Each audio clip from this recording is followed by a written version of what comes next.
Oh, no. Okay, so no voice. Got it. All right, that's where we went too far. Probably not. Probably not. That's where we get copyright. Yeah, that's because now it sounds like a sod because I said the word "oh," and that's used in this sod, and this sod. Twitch will take us down immediately. All right. Hey everyone, welcome back. We are finishing up our whole. Wow, words again. Words are very dangerous. Come on, we're finishing it. All right. Yep. So we have been doing these Kamigawa Neon Dynasty set reviews. And we went through white, we went through the sagas, white, blue, and black, red. Finally, time for red. By the way, I'm FoeCus. Oh, yeah, Apparently sorry. You don't need to introduce me. Okay. Sorry, bro. Yeah, so this is FoeCus. He's a super awesome dude. Thank you. Yeah, exactly. You're here because I like you, man. Yeah, I know So it's surprising. I like you. So I have nothing to contribute. It's just because you like me. Okay. Also, you're pretty awesome, and you have very good views on a lot of things, which includes these cards. Thanks. Also, you're good at video games, and you've shown it in your stream. Thank you. Also, you're More beautiful. compliments. Yep, that's not enough compliments. Keep going. All right. So you want to just get to it? Let's do it. All right. So, with these quick notes, if we don't talk about, we usually focus on limited. I have some knowledge of constructed and alchemy. I'm not a pro player or anything, but we are focusing mostly on limited. If we don't bring up constructed, that's because it's not playable in constructed. All right. With that, Aki Emberkeeper, 2 mana 2/1. Whenever a non-token modified creature you control dies, create a 1/1 colorless spirit creature token. 2 mana 2/1. That's all good. Yeah, exactly. It's good enough as a bear right off the bat, and then it could have more value. And yeah, I mean for limited. Yeah, I mean I guess we already cleared that up. But yeah. In case you're wondering, if the modified decks get off the ground, the last thing we need is more death triggers. Really? Why? Because remember how all those dragons are unplayable because of their death triggers? Oh yeah.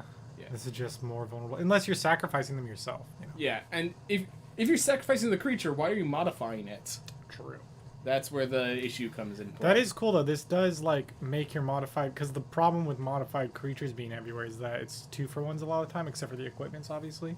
Mm-hmm. But this makes it so that your 2-for-1s are less bad. So the problem is the way those 2-for-1s occur a lot of the time is as you go to equip it or as you go to enchant it, it gets killed, so it never actually gets modified before it gets blown up. True. It doesn't stop that half of it, but yeah, the other half.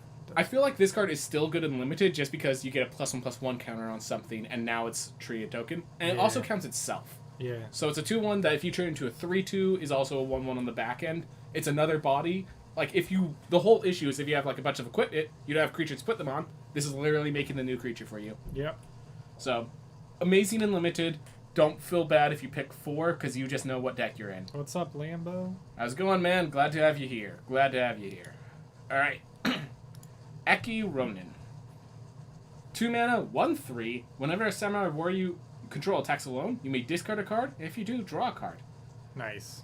This is the most defensive statted samurai I think there is. Goblin Samurai 1/3. You don't really see 1/3 goblins either, right? Yeah. I think this is the most defensive statted goblin we've seen as well. There's a lot of goblins. Isn't there like some dragon feeder goblin that's like a 1/4 or something? I feel like there's a 1/4 goblin that does something. I think it's 3 mana though. Yeah. But yeah, I think I know what you're Tooth Collector or something like that. Yeah. The one that like makes giants cheaper. Anyways, I think this card's good and limited. Yeah. So really good. One of the powerful things about this is even if the ability ends up like looting is pretty nice. We've figured out from blood tokens in the last limited set that was more valuable than we expected. And this is a creature that will attack alone and then attack alone the next turn, and because it survived the attack. It's not dealing much damage. Oh, I just realized it has to attack alone to get the trigger. Still pretty good though. Yeah, but you can probably get that trigger twice because if you're going first, you play this 2 mana 1/3. They play a 2/2, attack to the 2/2. You're not going to die.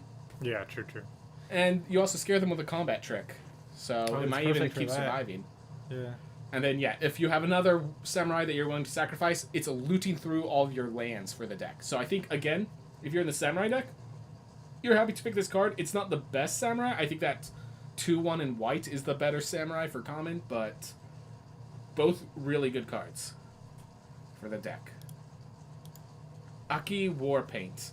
1 red for enchantment aura, enchant artifact or creature. As long as the permanent is a creature, it has Unholy Strength.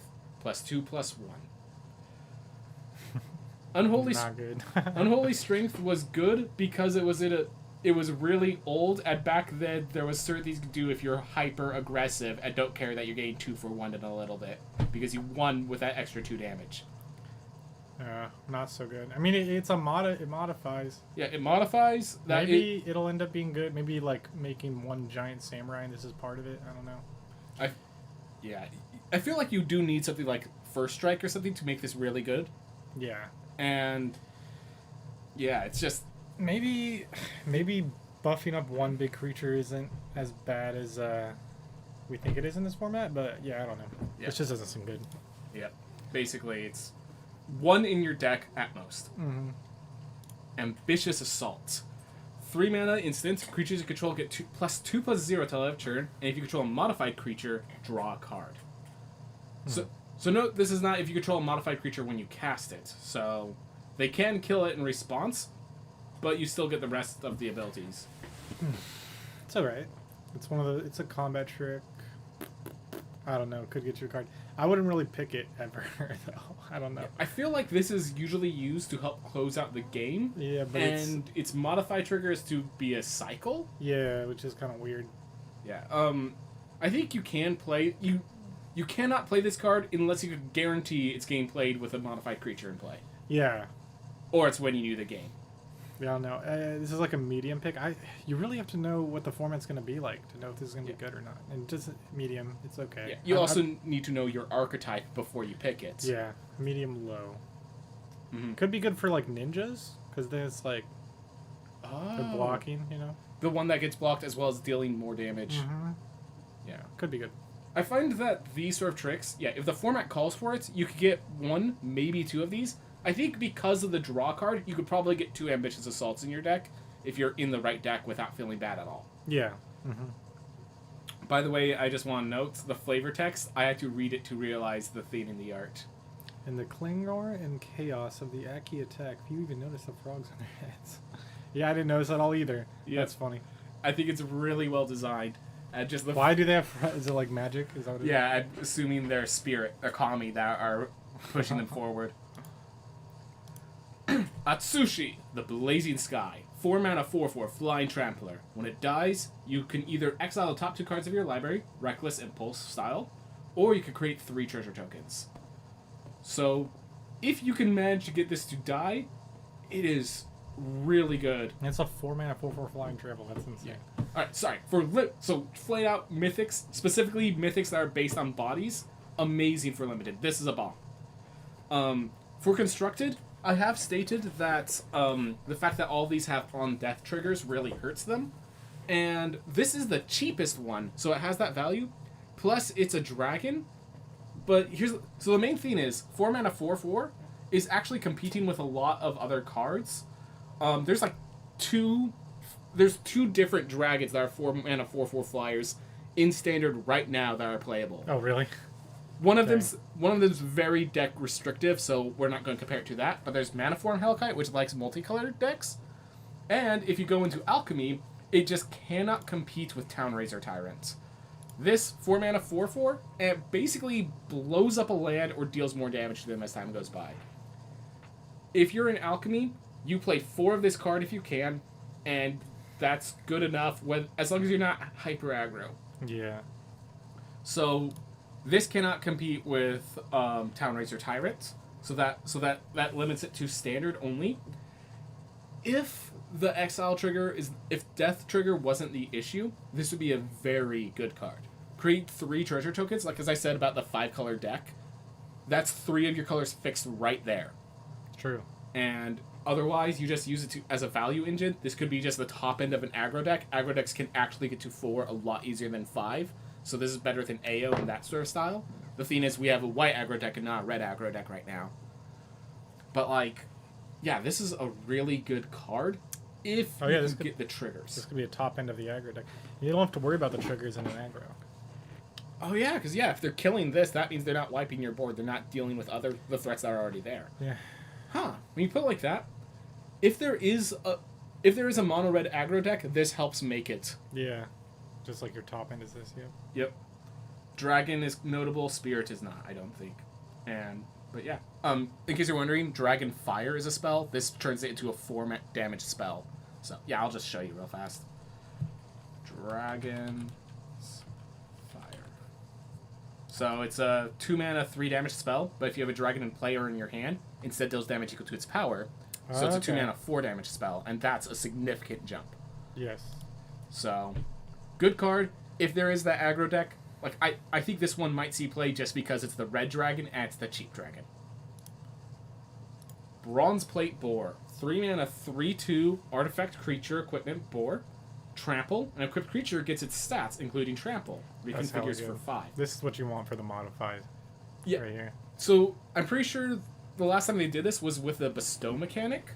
So if we go back, there's a mechanic called bestow, which was like this with auras, and so once you used it, it fell off. And these bestow cards, as you can see, it adds their stats, and these cards were pretty freaking absolutely insane for their limited format, as far as I know. Like the ability to just be a creature and then also bestow to make an even stronger creature. Always really good cards, and it was the fact that they got their stats as well that made them just absurd. And looky here, get the stats as well. You're not always going to configure this for 5, but the fact that you can in the late game, and it's a 3 mana 3/2 trample, which is good and limited. So. Yeah, and then it makes every card from turn 6 onwards a monster. Yeah. So great for limited. Crackling Emergence.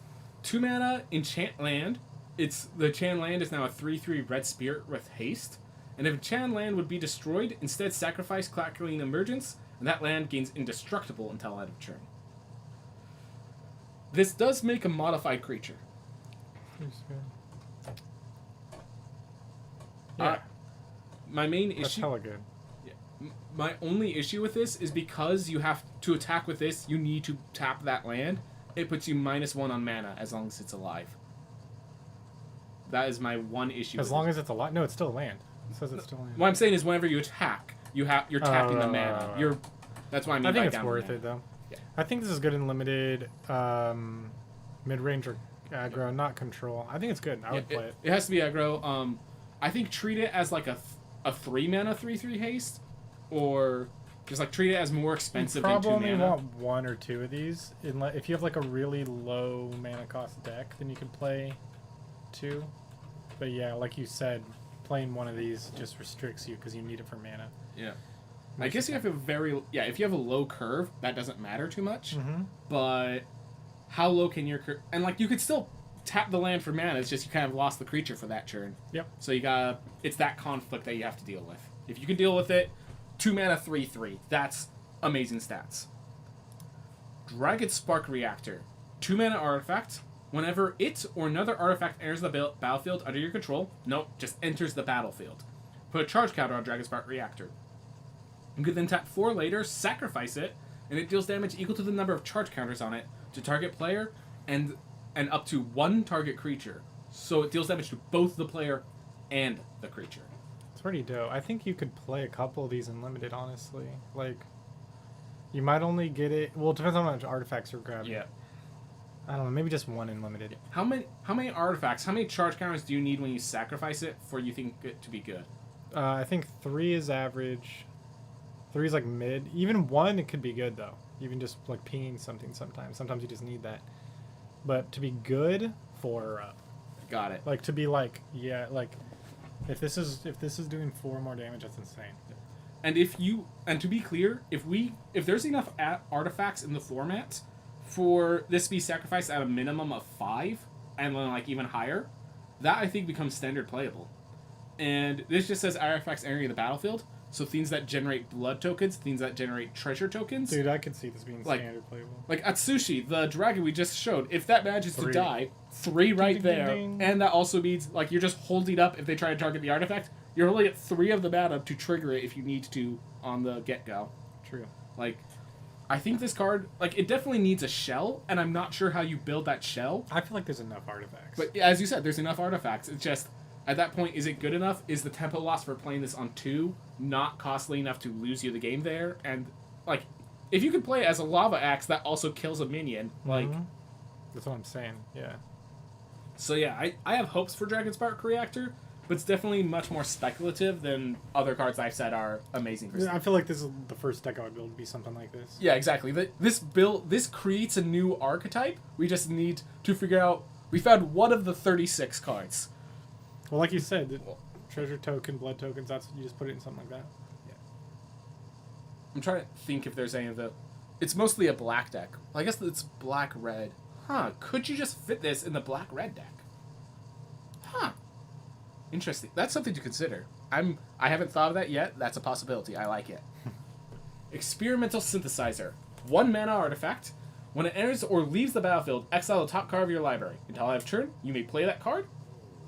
If you don't have a sack outlet for the second trigger, you can always just pay 3, sacrifice it, create a 2/2 white samurai creature token with vigilance, which you can only do as a sorcery. So when you play it the first... this is not a card you play on turn 1, because you need to play it to get the extra card. This is kind of a value card, but I think it's a good value card. Yeah. I'm trying to imagine how you would play this in Limited. Maybe on turn 2, if you like want to see if you can get a land and you don't really have lands.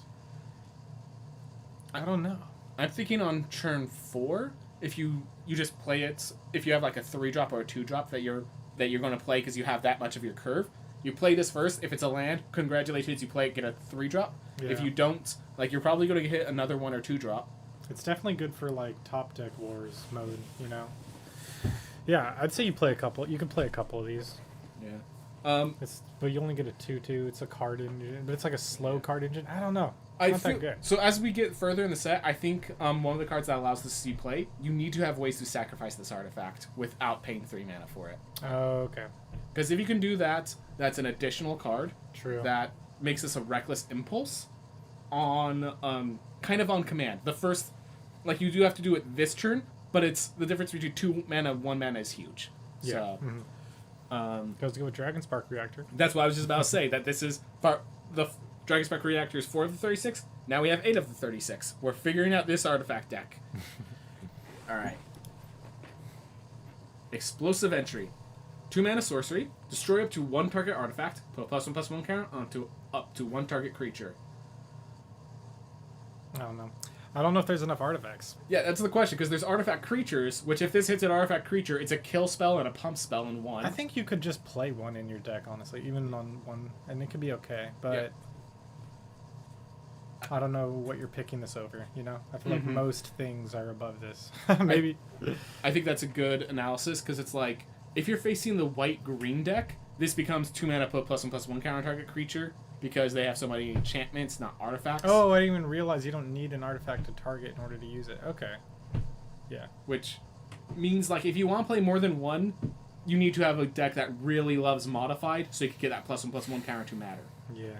But, like, if you're playing against the deck that loves artifacts, you have a kill spell. Yeah. I guess you could see it like that. It's, like, good for your modified deck, and it has a bonus destroy artifact. Yeah. Yeah. I wouldn't say it's good for the modified deck. It just does enough that you're not sad that you drew it in the deck that doesn't have a target. Yeah. Definitely depends on how many artifacts are in the format, how many of these artifact equipments creatures exist. If you're playing best of 3, so you have a sideboard, 100% perfect for your sideboard. Yes. If you could slot in 2 of these, it's like get GG for your opponent. Explosive Singularity.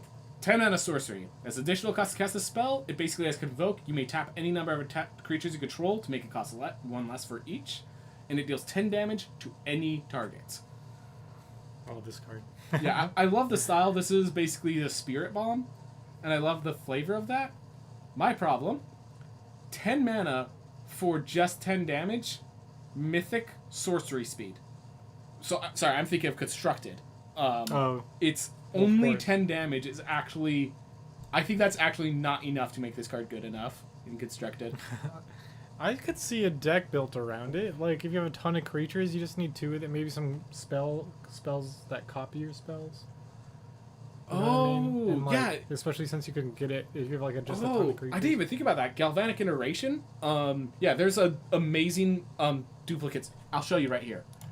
So one of the cards that is actually, like, it lost its... This used to be used with Alrun's Epiphany to win the game.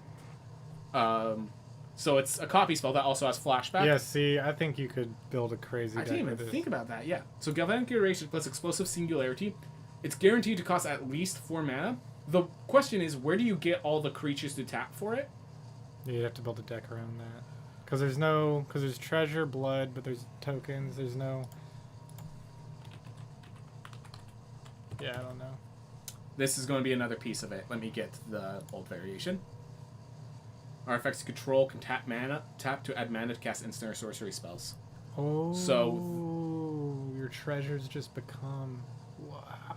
So Galzeth has been kind of rotated out as the meta evolved, but used to be used as part of a Magma Opus deck. And I bet you could... Yeah. Now that with a Galvanic Iteration, I think the Magma Opus deck kind of comes back with this as its new finisher. I never thought of that. Mm-hmm. Yeah, because I'm just like... I know it's 10 damage, but that's if you're hitting their face, that's a 10 mana do nothing. And if you're not doing a do nothing, you're overkilling a creature. Why not just play a 2 mana kill spell?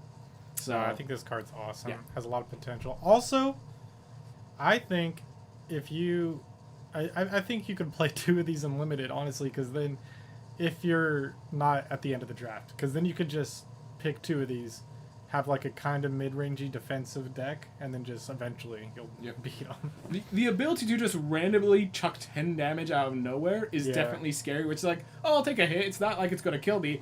Actually, that 1 damage does matter. Yeah, I love this card. This is my favorite kind of card. Yeah, I definitely see how, like, this is one of the cards that I don't have too much faith in, but if it's like, because I don't have much faith in it, it's going to kill me 3 times, I'm certain, before this format rotates. Even though it's a mythic. She'll be punished for your lack of faith. Exactly. Mm-hmm. So don't underestimate this card like I do. Flame Discharge. 2 mana instant. Instant with red and X. It deals X damage to target creature or planeswalker, but if you control a modified creature, it's X plus 2. Oh. It's a kill spell? Yeah, you'd play it in limited, sure.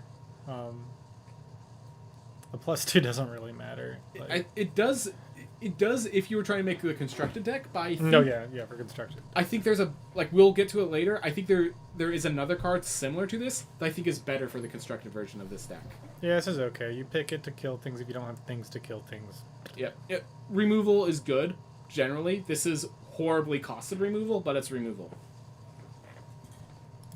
You'll be happy with it, but you won't love it. Gift of Wrath. 4 mana enchant artifact or creature. As long as it's a creature, it gains +2/+2 on Menace. And when it leaves the battlefield, create a 2/2 red spirit creature token with Menace. I will warn you, if you target something, it dies before it can reach it. It doesn't actually leave the battlefield. It just goes from in-cast to graveyard. It never hits the battlefield. So, unfortunately, you can still get 2 for 1 with this. And with saying that, I still think it's good for limited. Like, I think you could play 1 of these and be good. You can even play 2 of them if you don't have a lot of if you have some modify synergies and like cards that just want to have +2/+2 minutes. I think this card's pretty good. I would like to note that this card is good in both the modified deck and in the samurai deck. Gain yourself that one big boy. That one big boy, exactly. And it has menace, so if they do kill it, you're taking 2 of their themes with them. So it's not even down trading. So yeah, I think 1 maybe. I don't think 2. I like if you don't have a lot of other things, I think you could play 2. Right. I think you could. Yeah, definitely. I like that idea. I would say there's better things. You hopefully have some like galvanize. What's the word? The new equip. Reconfiguration. Yeah, you hopefully have some reconfigures or something better. But if you don't, this is good. Yeah. All right. Goshintai of Ancient Wars. 3 mana 2/2 first striker. At the beginning of your end step, you may pay 1. When you do, it deals X damage to target player or planeswalker, where X is the number of shrines you control. 3 mana 2/2 first strike. Yeah, this is actually good. Yeah, I think that alone means you could play this in limited and not get too disappointed. Yeah, it's good by itself. It technically puts a clock on him. Yeah, it's technically reach. Yeah. Which I honestly think that reach might matter. Like, it's just like, oh, it's PvP, it doesn't matter. And then... Boom. Exactly, this is how I'm going to die. Go Shitai just peens me while holding back, and then they just suddenly alt-tap and explode. Yeah, I like this card. Yeah. Good card. And I mean, whenever a shrine seems playable, I love it. Yeah. This and the black one seem like, so far, the most playable. And I think this one's a bit more playable because of all the 2 health minions floating around. Yeah. Alright. Goro, Disciple of Ryusei. 2 mana, 2/2. You can tap... It's a Goblin Samurai. Tap a red, and creatures you control gain haste until end of turn. Or tap 5... Well, not or. It's another ability. 5. Create a 5/5 red dragon spirit creature token with flying. Activate only if you control a attacking modified creature. Yo, whoa.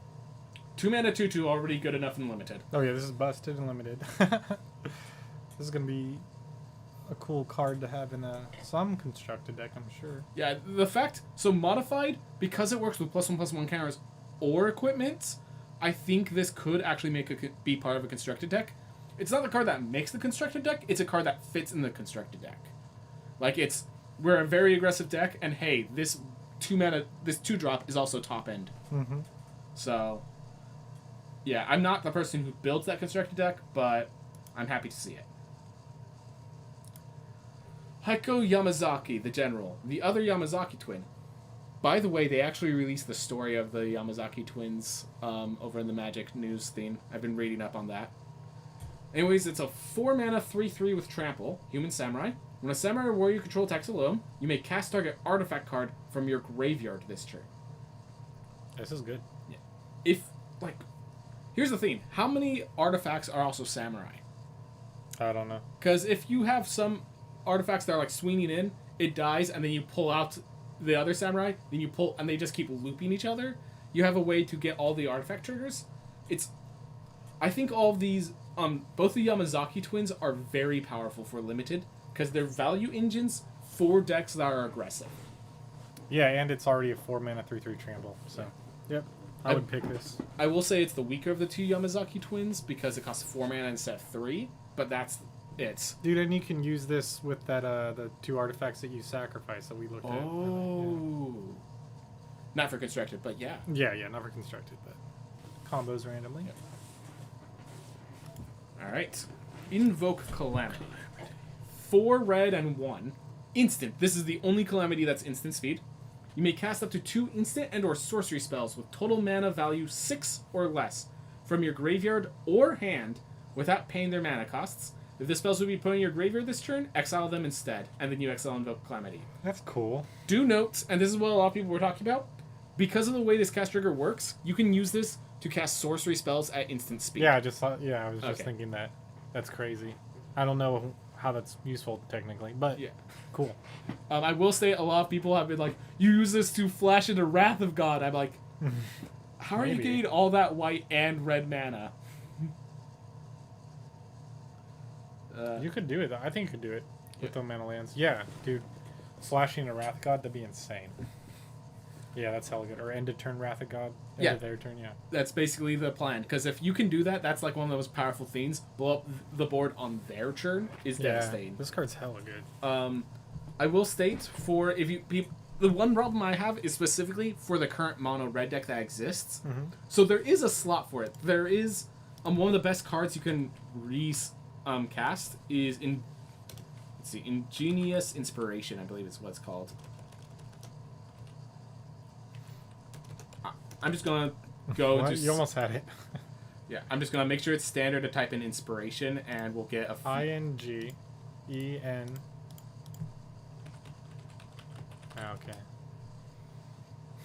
There is Igneous Inspiration. Oh, I didn't know either. So. it was Igneous, not Ingenious. Yeah, that's what I was worried about. So it's a learn card, and it deals 3 damage to anything. So if you get like 2 Igneous Inspirations, that's pretty darn powerful, and like that's a bunch of value and a bunch of damage there. The main problem with wanting to do this is you're exiling those cards, which means they're down in the graveyard, and that deck already... I'm wondering if this is better or worse than Bloodthirsty Adversary.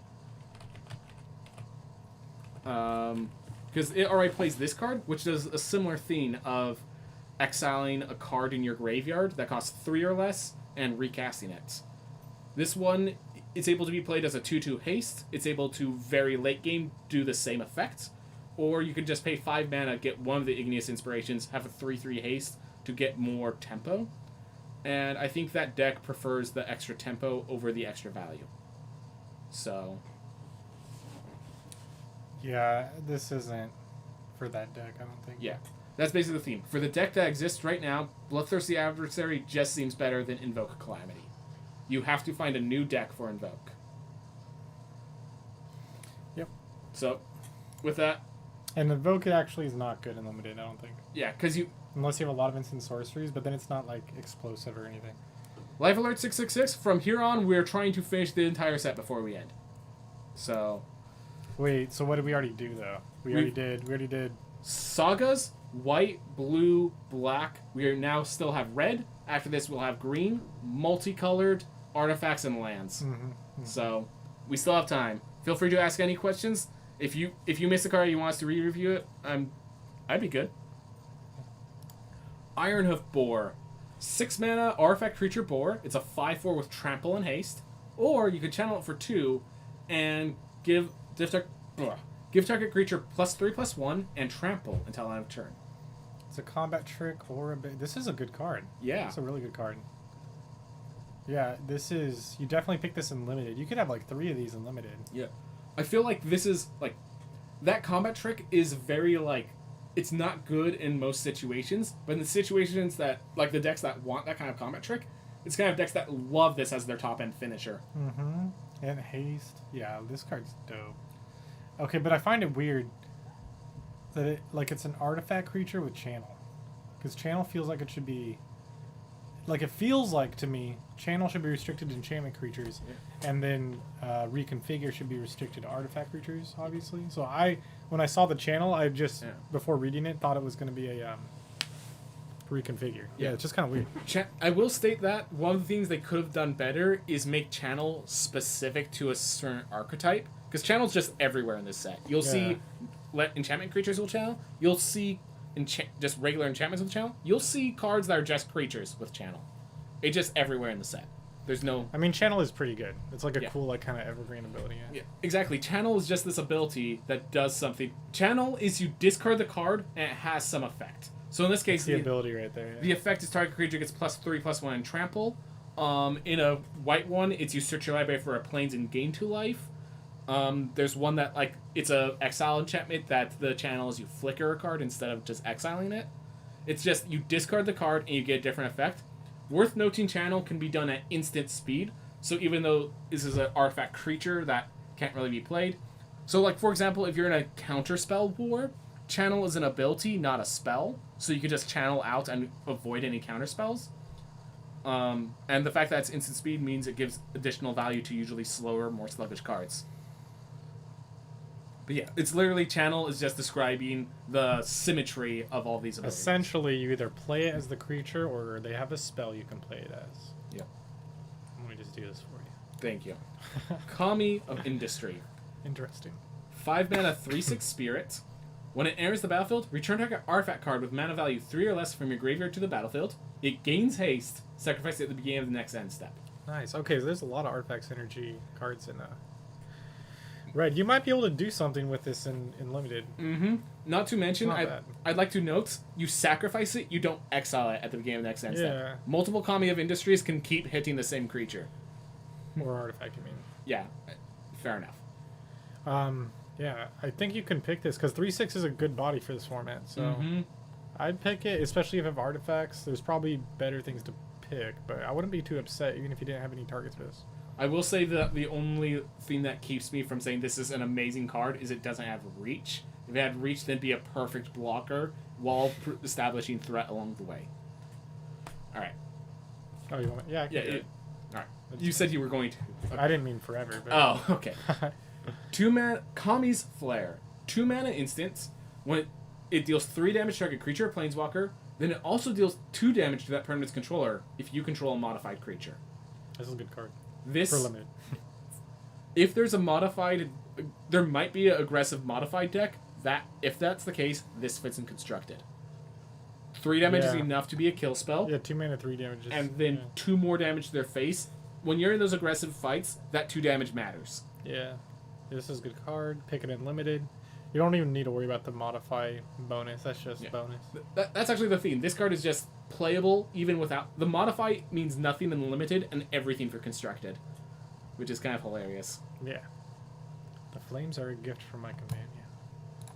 Kindled Fury. 1 mana instant. Tracker creature gets +1/+0 and gains first strike until out of turn. Okay, this is pretty good combat trick. 1 mana combat tricks are strong. This is... Yeah, this is like your attack with this Samurai alone. They double block, and you now kill both of them.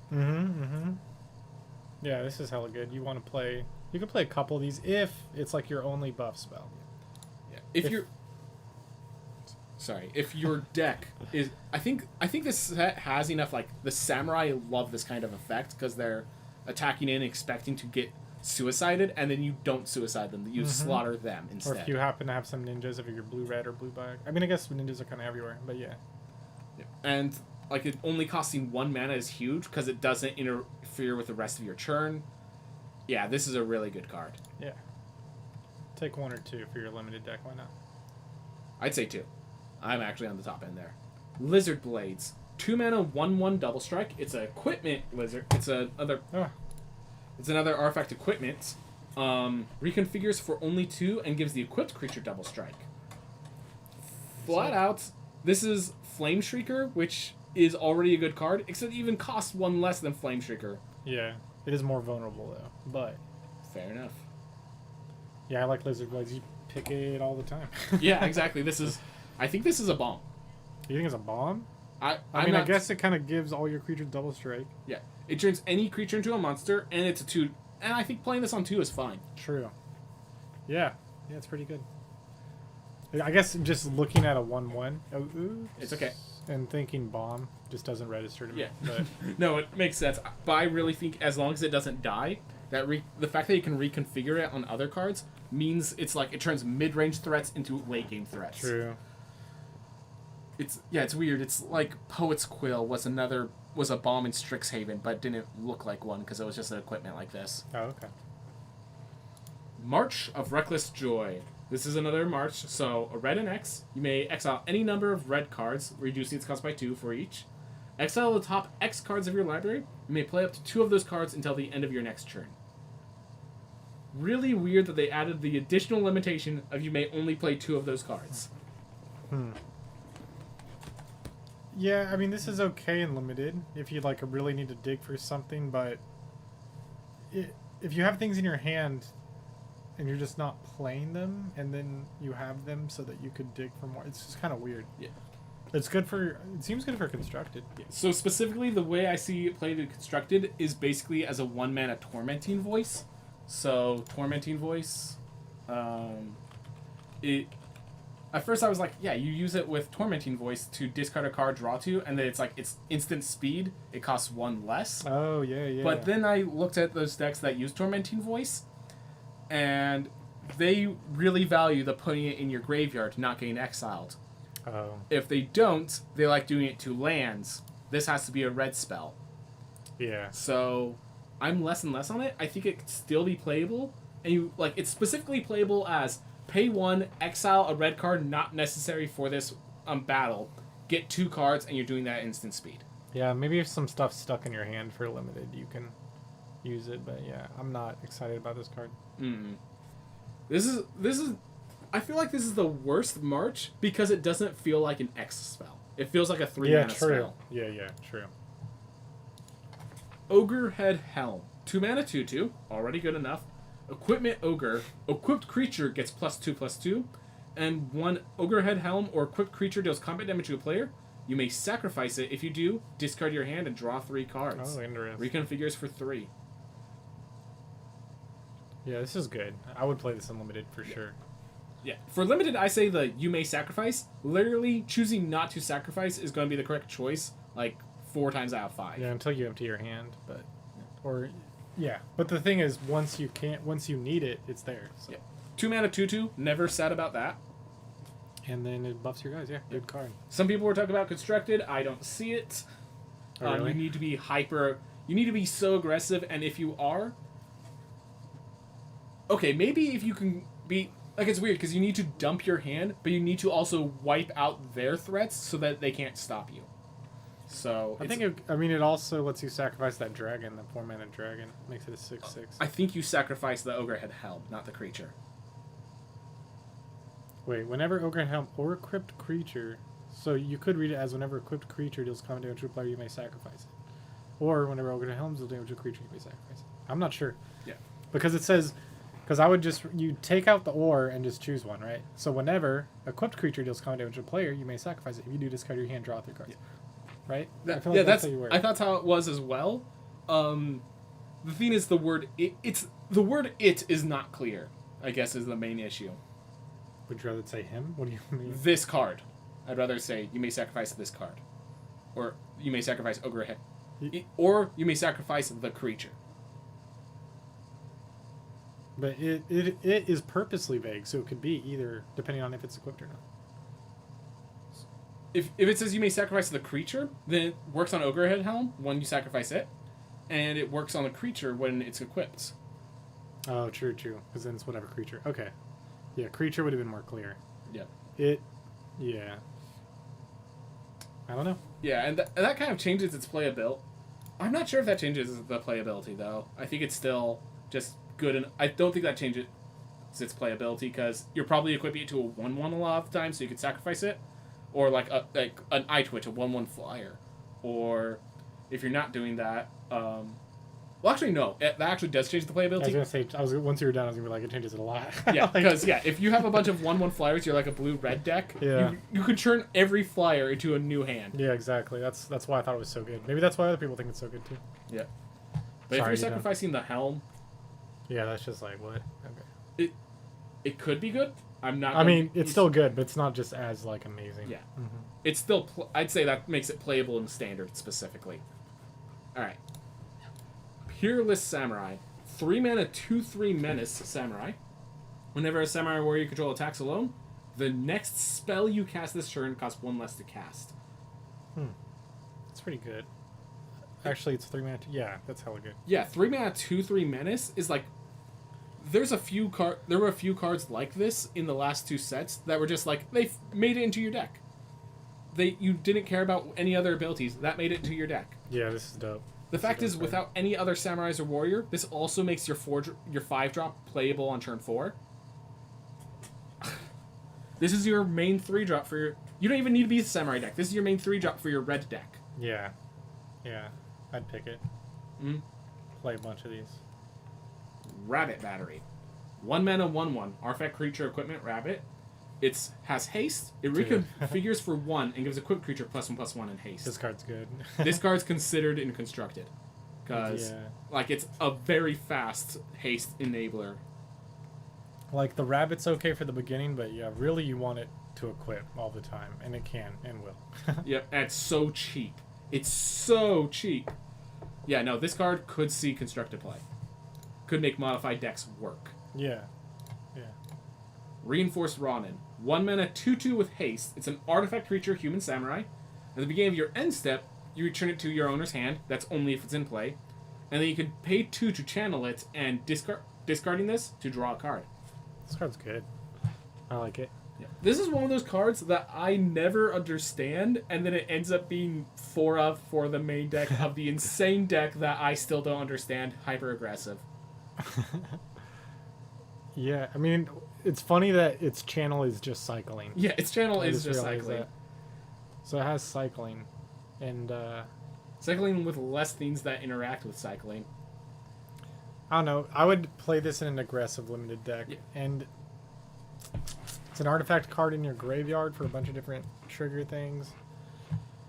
It might just be a good sack outlet if you're trying to find a samurai to attack with alone for something like this. It's pretty good. Oh my gosh, Jeremiah. It keeps coming back to your hand so you could play it again for the Dragonfire. Oh, yeah. That might be part of that deck. I will state that this is one of those cards that I don't think highly of, and then someone turns around and makes it 4 of best deck in constructed, hands down. I never understand how those decks work, but they always do. So, don't take your eye off of this card.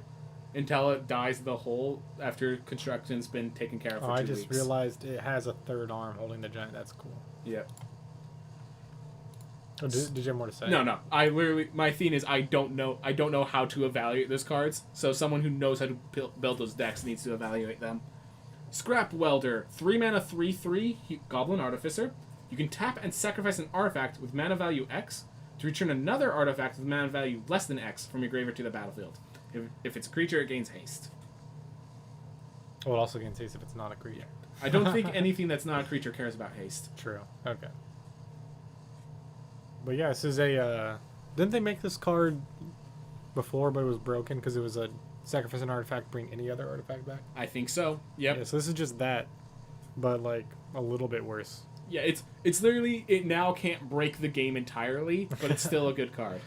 Yeah, this is hella good. And you can sacrifice your artifact creatures before they die or get targeted, so... Yeah, it doesn't say at sorcery speed. Yeah, you can pick this in limited. I don't think it's going to do anything super crazy in limited, but could. You could, like, pick around it, yeah. Yep. Again, this is another one of those cards. These always, if they seem constructed, it's because there's some combo we can't figure out. And once someone figures it out, it all goes haywire. I think we need one more set for that combo to go off, but... Why? There might be... there's a set coming out, I think is going to be while this card's in Standard, called the Brothers War. So it's Urza and Mishra, I think. And that's going to be heavy with artifacts. So I'm certain there's going to be something this card can do in that set. Yeah. So. Scrapyard Steelbreaker. 4 mana, 3/4 artifact creature, human warrior. Tap 1, sacrifice another artifact. Scrapyard Steelbreaker gets +2/+1 until end of turn. That's a good card. I think this does everything your like Samurai Warrior deck wants to do for a top end 4-drop. Yeah. Like. Yeah, because it has potential to buff if they want to block, and 4 mana 3/4 is pretty big for this format. Mm-hmm. Yeah, you pick this card for sure.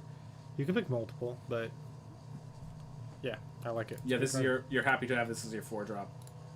Seismic Wave, 3 mana instant. Deals 2 damage to any target and 1 damage to each non-artifact creature target opponent controls. So, it can deal up to 3 damage to that target if it's a non-artifact creature. Oh, yeah. Yeah. Honestly, I think this is less good than the 2 mana 3 damage card we just saw. That 1 mana kind of matters, and unless you're killing creatures with that 1 damage to each non-artifact creature, I have to agree. Yeah, I haven't been convinced that there's going to be swarms of 1/1s or 3/1s or whatever. It could be relevant, but it's... I mean, okay, so this is a good card, first of all. But just, like, for limited. But just, like, the whole 1 day... I don't know if that's really going to be relevant. It's kind of a 3 mana 3 damage non-artifact. Yeah. It's like a 2.5 out of 5 instead of a 3 out of 5. You're still playing it. You're still happy to have it. But it's not the same. Like, the example of the 1/1s that we would love to see are the artifact creature equipments, which this doesn't hit. Oh, yeah. Yeah, exactly. Yep. Yeah, like this one. Yeah, Simeon Sleen, 1 mana artifact creature equipment monkey, 1/1. Reconfigures for 2. Equipped creature gets +1/+1. Whenever Simeon Sleen or equipped creature becomes blocked, it deals 1 damage to the defending player. That's a good card. It's a good equipment.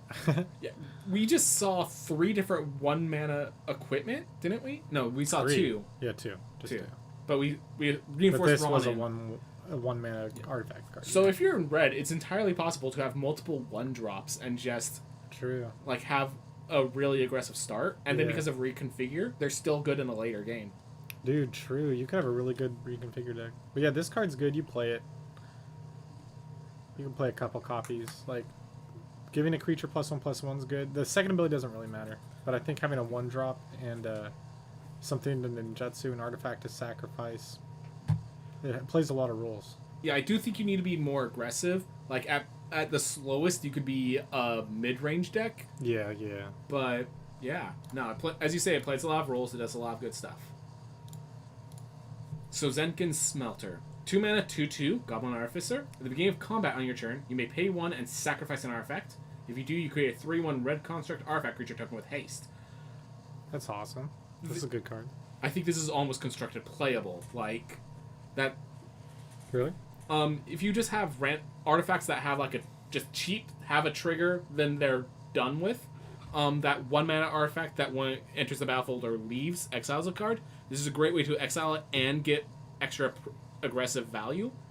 Like we were talking about the aggressive artifact deck. I think this is part of that. It's a 2 mana 2/2. That's already fine. Mm-hmm. It's 1 more mana to turn your small creatures into big creatures that lose the reconfigure. Oh yeah, yeah. Like this is a good card. yeah, if this, I will say one mistake. I thought said they come in with trample and haste. Not having trample is a bit significant, but I don't think it's significant enough to stop it. Yeah, I don't know. Meta might need to change because it doesn't have trample because there's a deck that has a lot of 1/1s that's pretty popular. But yeah, in limited, if you have some artifacts, you pick one and it's good. yeah, hey, 2 mana 2/2. You're never sad with that. Yeah. Tempered in Solitude, 2 mana enchantment. Whenever a creature you control attacks alone, exile the top card of your library. You may play that card this turn. Nice. Note this doesn't have to be a samurai or warrior. This is just a card attacks alone. And they stack if you have multiple of these. You could pick one of these in limited and be cool. I think be good. I don't know. Maybe it'd be pretty good with multiple. I don't know. Yeah. I feel like once you get to a certain point in mana, this literally just becomes when a creature attacks alone, draw a card. Yeah, exactly. So you could probably play 2 of these in a limited deck and they'd be really good, but maybe not more than 2. But yeah, this is good. Yeah, it's definitely you don't want to just spend all your time spinning wheels, and like this, you can't treat this as a 2-drop except like if you don't have a 2-drop. If you don't have a 2-drop, you have other issues. Yeah. But yeah, you might be able to treat it as like a 4-drop in a really aggressive deck. But yeah.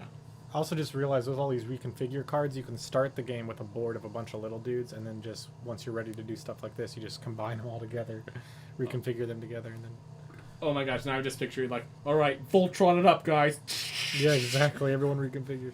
Dude, reconfigure is perfect for I think it's called cruiser magic, battle cruiser magic. That's what it was called, battle cruiser magic. Where everything just goes on this big minion, and the 2 big minions charge at each other, basically. Oh my gosh!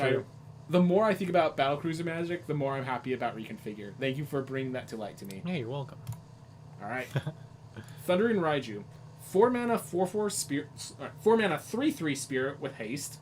When it attacks, put a +1/+1 counter on target creature you control, which could be itself. Then it deals X damage to each opponent, where X is the number of modified creatures you control, other than Thundering Raiju. Good. It's a pretty good card. Yeah, definitely. Limited, it's huge. Yeah, limited, it's huge. Constructed, it's just a question of if this how this competes with Reckless Stormseeker, which is basically a 3 mana card that also has haste. Just looking at its front side, it gives other creatures +1/+1 in haste. So if you want to be aggressive, this is often all the aggression you need. If this card's seen play, it's because you're getting enough modified creatures. Otherwise, I think Reckless Stormseeker is just better. Yeah, having a lot of modified creatures seems kind of hard to do in Constructed. So. Yeah. Like this is going to be one of those that it deals 2 damage when it attacks, and they're at 4 health already, so it's absolutely terrifying. But you need that deck where you're dropping them to like 6 or 4 health when that happens. Yep. And I feel like this haste is really close to the top. Yeah, it's like I think this is the side of, hey guys, too many words in this set. Maybe like if you're having trouble fitting all in the box like that. Yeah. Which in case people are wondering, this is the most wordy set of Magic. Didn't it help that channel was something that they couldn't describe. They had to describe it each time. Oh yeah, or, they couldn't like, put a keyword to it. Well, they did have a keyword to it, but Yeah, but like they also couldn't keyword whenever a samurai or warrior attacks alone. Yeah, they have a lot of reason, and the sagas have so much text, like lots and lots of text. So yeah, Magic is getting textier and textier. And it was just like they had 3 different mechanics in this format that they could not turn into keywords because of just the way that they were just so like the samurai and warrior. What was the other one? The creature that comes on the back of sagas. They had to write out exile this card, then return to the battlefield, flipped under its owner's control. I guess it counts. Yeah, that's a lot of text. So it didn't help them with that. All right, Towashi Sunshaper, 2 mana 2/2 artifact creature human artificer. Whenever another artifact enters the battlefield under your control, Towashi Sunshaper gets +1/+0 until end of turn. It's pretty good. It's not a warrior though. Yeah, no, it's not a warrior. It's a 2/2, and there was a card like this called Dawnheart's Disciple that was good, but that was good because it got +1/+1 until end of turn, so they couldn't block it. Yeah, if you need a lot of artifacts in your limited deck, you can pick it. If Yeah. you need a 2-drop, you pick it, but it's not amazing. The reason this card is DJing, I just realized. yeah, it's weird. It's the only DJ. It's like, does it feel like it belongs to this set? Yeah, are there other DJ cards in Future- all of Magic? Yeah, this This is like is the only DJ. I think this is the only. Yeah, this is the most non-Magic That's card in hella Magic. sick, actually. Which yeah, it's I'm not. Some people I think it's cool, but it's also one of those of like, oh my gosh, they got rid of the Magic flavor with this. Like, I don't care. Reference, it's funny. Most uprisers augment their bodies for speed, strength, and protection, but few just want to be one with the music. That's sick. This is a cool card. Yeah. Flavor win. Yeah. Design, it's okay. Yeah. Limited. You basically the reason this is good in limited is because you can get back pick 10 or 11 and you'll play in your deck. Exactly. Twin Shot Sniper. 4 mana 2/3 artifact creature Goblin Archer. Reach. When it enters the battlefield, it deals 2 damage to any target, and it channels, you can discard it to deal 2 damage to any target. So it's basically 2 mana Evoke because it's the same as the ETB effect. Oh yeah. This is the only red card with Reach. I think that might just be important enough. Yeah, this is pretty good. I don't know if you want to play too many of these. Yes. One of the big problems is that 2 damage has to kill something, or this isn't good. Yeah, which, I mean, it can. It's possible. I guess, I don't know how to rate this. Yeah, it's weird because it's coming out on turn 4. It's like a bad body and a bad spell, but it's like the versatility's there. Yeah. So Okay, I will state, 2 mana Shock is not. I don't think that's a bad spell. But it's not a bad spell because it's 2. You're playing on turn 2 or 3. This is coming out on turn 4, which makes it worse. It's weird. It's definitely challenging to evaluate. yeah, I don't know. It's okay. You should pick it, but I don't know. Yeah, it's like if this was a 2/1 but dealt Yeah. 4 damage, it'd be a lot easier to evaluate. Because it could just be a good removal spell, and then it also has a body sometimes. Or Yeah, if it had a better body and dealt 1 damage, so... that's what I'm saying. They're both kind of bad, Yeah. or not good enough, I guess. Exactly. It's like both sides are not good enough for you to treat it as a burn spell or a creature. And it's both. Yeah. Oh well. Yeah, don't have too many. I think that's a good evaluation. Unstoppable Ogre. 3 mana 4/1. Artifact creature Ogre Warrior. When it enters the battlefield, target creature can't block this turn. So you... Yeah, I don't know. It's weird that it's like target creature can't block and then it doesn't have haste, Yeah, so yeah, it's not it doesn't actually have haste. attacking. It's one of the you throw it in to die. It's a warrior, so you can attack alone. It's warrior. Yeah, so you can attack alone with it, and it makes something not being able to block, so it goes in the warrior samurai deck. I don't know. You don't really want to pick this though. Actually, now that you bring it up, you might actually like one of. There's definitely better 3 mana samurai. If you have like yeah, exactly. If you don't come across the better 3-mana samurai, yeah. But like this will kill something when it swings in alone. Yeah, like a 1/1. Oh right. No. Okay, I understand the concerns. All right, we can move on. I don't know. You could think it's good. I don't know. I don't think it's good. I think it's better than you think it is, but not by much. Okay. It's not as good as I think it is. Yeah, fair enough. Upright, like 2 out of 5, or maybe 1.8 out Okay. of 5. Yeah, I'll give it a 1 out of 5. Yeah. Uprising Renegade, 2 mana 1/3 samurai. It gets +2/+0 for each other modified creature you control. I think you kind of just evaluate this as a 2 mana 1/3 first. I think it could be good and limited because it doesn't seem that hard to have at least one other modified creature, and it's not a spell, so you can like, you don't need the modified creature to be there all the time. Whereas, because that's what I feel like with the instants and sorceries is that, especially like the +2/+ the combat trick one, and the damage one, it's like you kind of need the cards to already be there, and then you play the spell for it to be good. Where this one you can have the card first and then get the modified creatures later, so it's like it makes it a lot better. I think this card's good. For And that. like the second card in red was a 2 mana 1/3 warrior that I said was actually good because that stat line means you could attack and then survive to attack again. This is that same card except its value is later on you get modified creatures and this becomes a threat. Yeah, like I don't think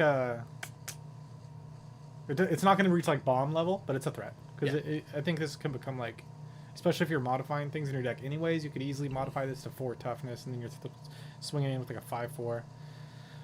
Send you and your brother hugs. Hey, Kratosino? Yep, Thanks for the Gratacino. hugs. Thank you very much, man. Appreciate Yeah. it. Every day's been going well. Yeah, feel the love. I feel the love.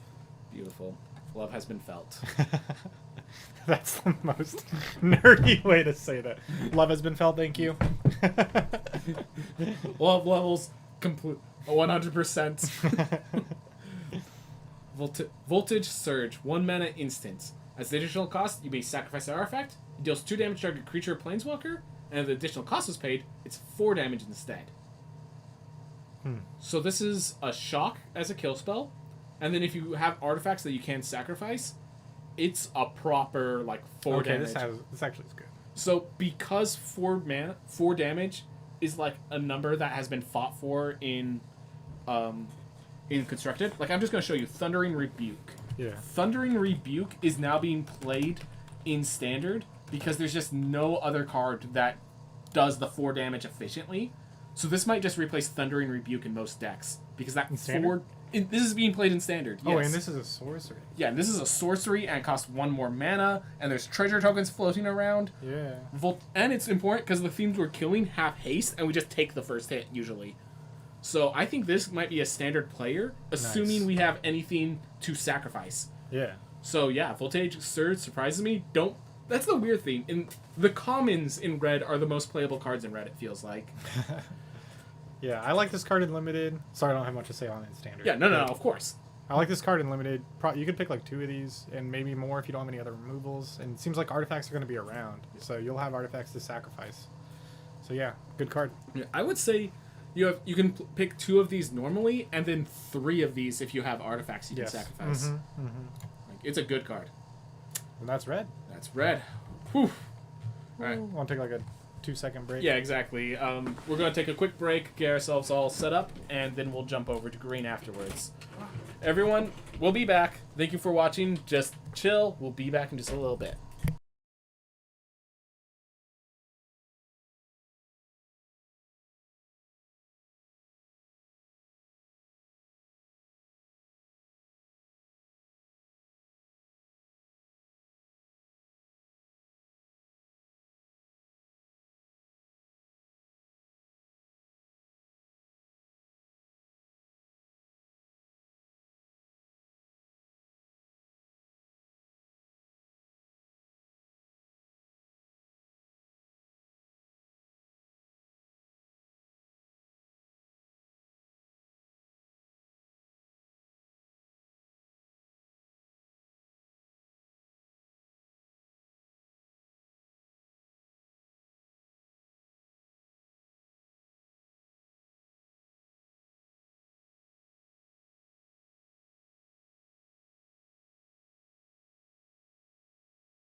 There we are. Sorry.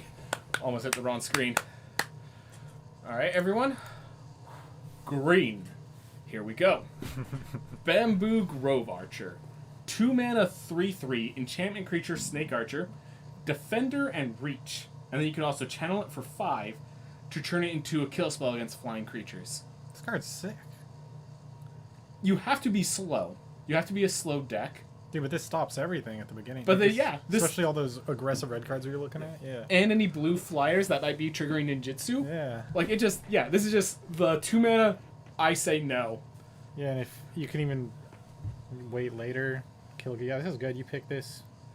Maybe 2 of them. Not more than 2 though, because then you just have dead 3, or not dead, but they're just kind of chilling there. You can only treat this as a 2-drop in your deck if your win condition is like an 8-drop that takes over the game on its own. Yeah, true. Yeah, don't treat this as a strict 2-drop for sure, but it holds the line. Yeah, it's just good. Mm-hmm. Oh, I can do it. Yeah. Bearer of Memory, 3 mana 3/2 enchantment creature. Tap 6. Put a +1/+1 counter target enchantment creature. It gains trample until end of turn. Ooh, this is sick. Okay, so if you have this, and then you have a bunch of, then you can pick a bunch of these just to hold the line while you wait for 6 mana and start buffing things. Okay, that's cool. I like this card. Yeah, no, it's a 3 mana 3/2. Right off the bat, it's already playable. It's already good. Then in the late game, it makes sure whatever threat you have actually gets through. Thank you, trample. It triggers modified. Thank you, +1/+1 counter.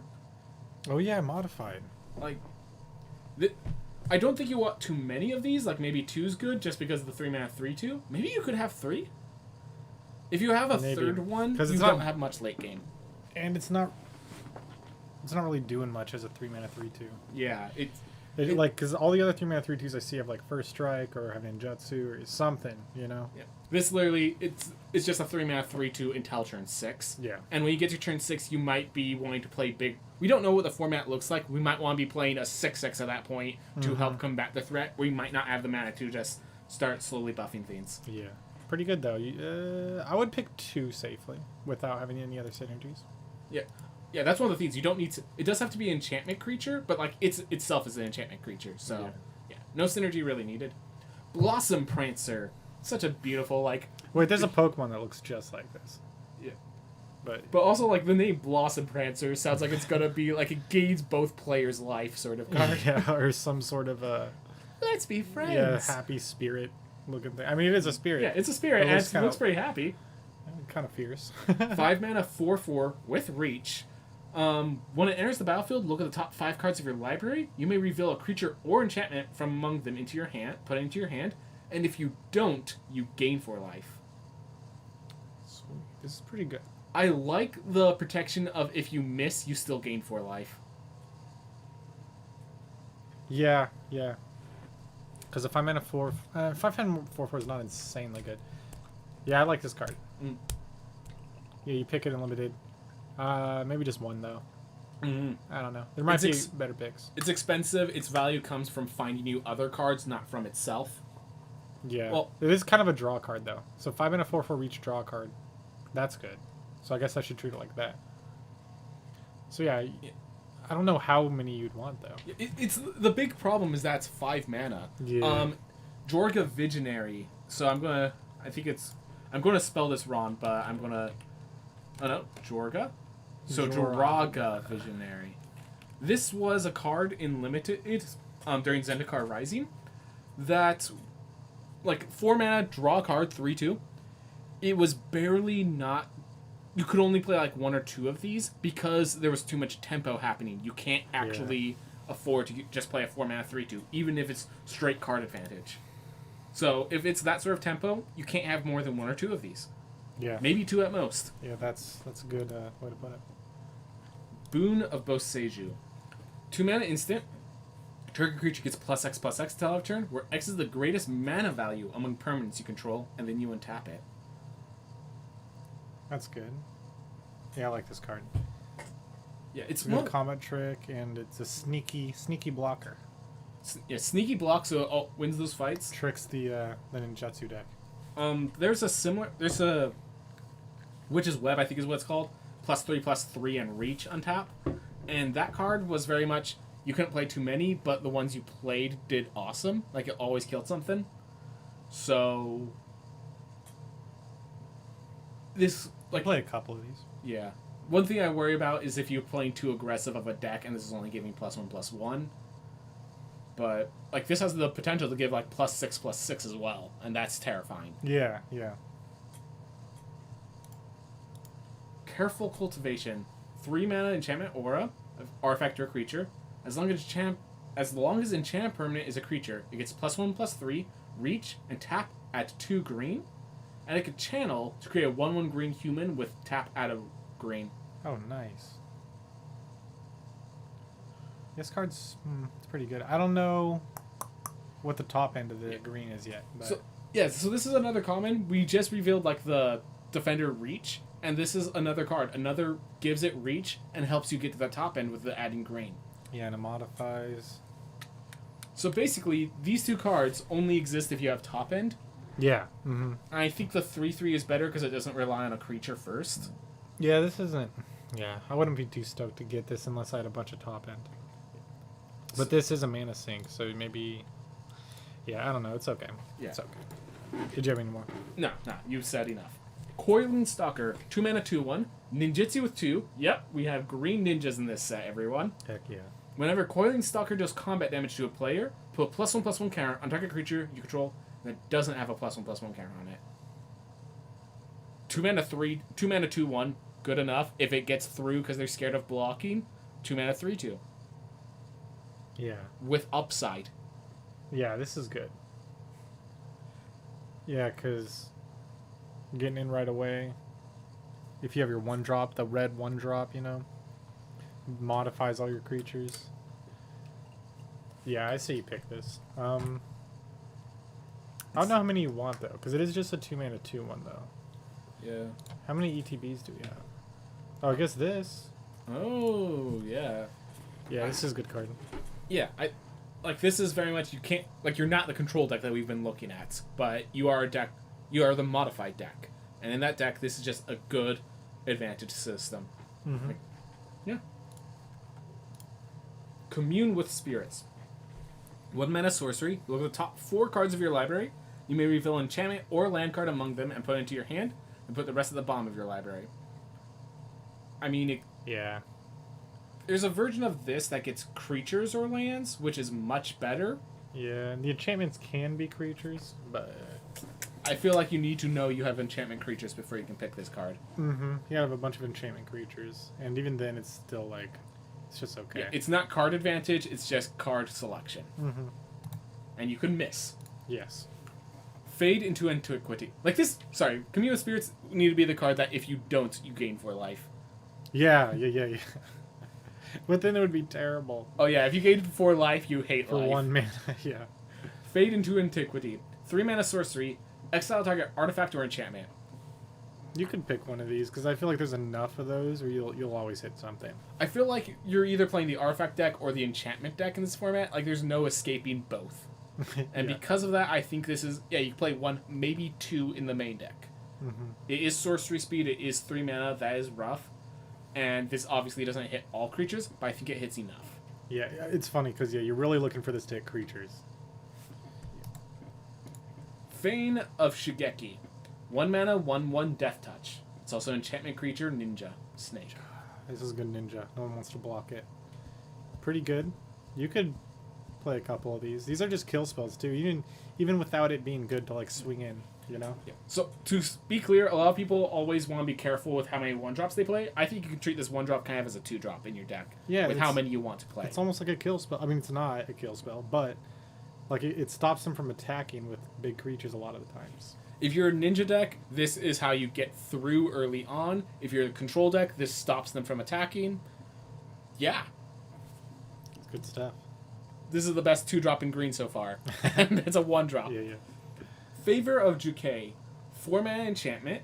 As long as enchant creature is permanent. As long as the enchantment permanent is a creature, it gets +3/+3 in reach, and then you can channel to just give it +3/+3 in reach as a combat trick. Yeah, this card's good. Mm-hmm. +3/+3 is really good. You can play one of these. I wouldn't play two. I feel like the red one that gives a menace is better. Mm-hmm. But +3/+... Well, the red one can't be used as a combat trick. I still think it's better. Well, this one's more versatile. But as an enchantment, the red one's better. Okay. So I'm comparing this to the 6 mana 5/4 boar that gives +3/+1, and it's this is for the slower deck of the two. Yeah. I don't know. I wouldn't be excited to pick this. Yeah. I think it's okay. It's better as a combat trick, and if you need a combat trick, take it. But yeah, I think the red boar is still better. Even, yeah, because the trample means that the channel is actually going back to your game plan, but this one could go to any game plan more easily. Yeah, it's okay. I wouldn't pick it above much. Yep. Generous Visitor. 1 mana, 1/1 spirit. Whenever you cast an enchantment spell, put a +1/+1 counter on target creature. No, target creature. So that doesn't just mean itself. It like this is already Your opponents buff their creatures. Ha! You have all the modified. I win by happy joy. Yeah. Yeah, this card I was actually considering if this could make standard play, because the one thing I think the thing keeping it from standard play is the fact that it's not enchantment itself. Yeah, I was just gonna say that it's not even an enchantment itself. I don't know. You can play this in limited. You probably just want like one though. Yeah, you don't want a lot of these. You need some point on curve where you're like at 2 mana or 3 mana where you're going to consistently play an enchantment spell and get value off of that effect. Mm-hmm. I mean, it seems like most of the creatures in this set are really close in power or toughness level. So maybe the like even just a little, like maybe the modify is going to be crazy play. You know? I will tell you right now, +1/+1 counters are more significant than you think in limited. Mm-hmm. Gavany Silversmith was a good card. Not the best card, but a good card in the format, and it just gave +1/+1 counters. Yeah, so I'd pick one of these. Not more. Geothermal Kami. 4 mana, 4/3 spirit. When it enters the battlefield, you may return enchantment to its owner's hand. If you do, you gain 3 life. This is kind of like the idea is you do it on a saga to get the value of the saga again. I mean, yeah, there's plenty of ETBs. I think this is good. Yeah. I think the phrase "you may" is important because sometimes you just need the tempo, and when you don't need the tempo, you get the value. Yeah. The fact that you have those options, and when you go to the value option, you gain life. Yeah, this is decent. Mid pick for me. Yep. I think that's perfectly it. It's middle of the pack. You don't need the enchantment to play it, but you want an enchantment at some point that you want to target with this.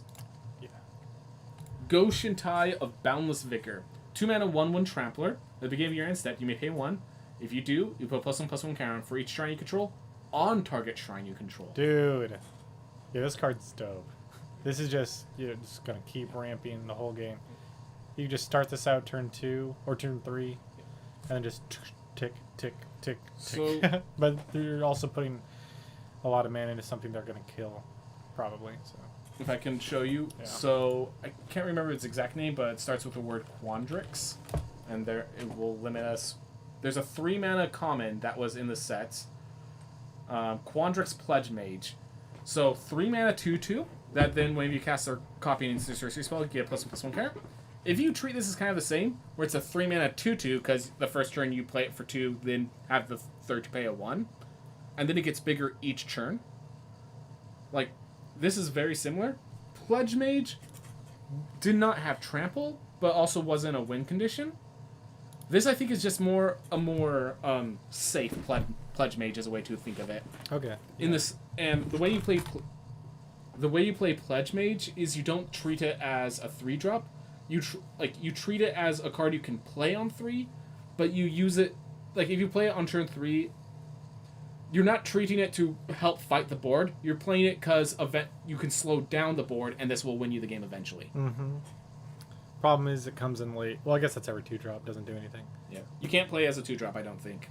I think you could play 2 of these in limited, but I see it. Even just because they kill one and then you have another one. Yeah, that's kind of how you play Pledge Mage, at most 2. Yeah. What's doing it? It was whenever you cast Instant Sorcery. I will say you could probably cast more than 1 Instant Sorcery if you needed to, but... Grafted Growth. 3 mana, enchant land.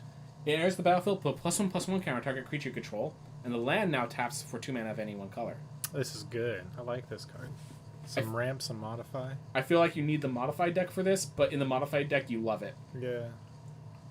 Yeah, I think it's good. I'd pick it over a lot of stuff. So here's some time. Oh, did you have more to say? I will say you do need the modified deck, and you need something you're ramping into. But yeah, I would say you just need something you're ramping into. Okay. I don't think you need modify. That's just me. Okay. I just find that the 3-drop not playing a creature is kind of costly. All right. Yeah. Greater Tanooki. 6 mana, 6/5. Wait, what? 3-drop not playing a creature. No. I think you need the +1 to hit a creature, but it doesn't need to be a modified deck. That's what I'm saying. All right. Yeah. I'm just worried that not playing a creature on turn 3, if the tempo is close, this not involving itself too much in the tempo could be costly to you. Oh, okay. I see what you're saying. Okay, so this is the most mana-intensive creature I've seen so far. Greater Tanooki, and it's a common. 6 mana, 6/5 Trampler, and you can channel for 3 to act as a rampant growth, gaining you a basic land to play in the battlefield tapped. This card's dope. Yeah. Even outside, this is like a cool card to try to fit into a standard deck.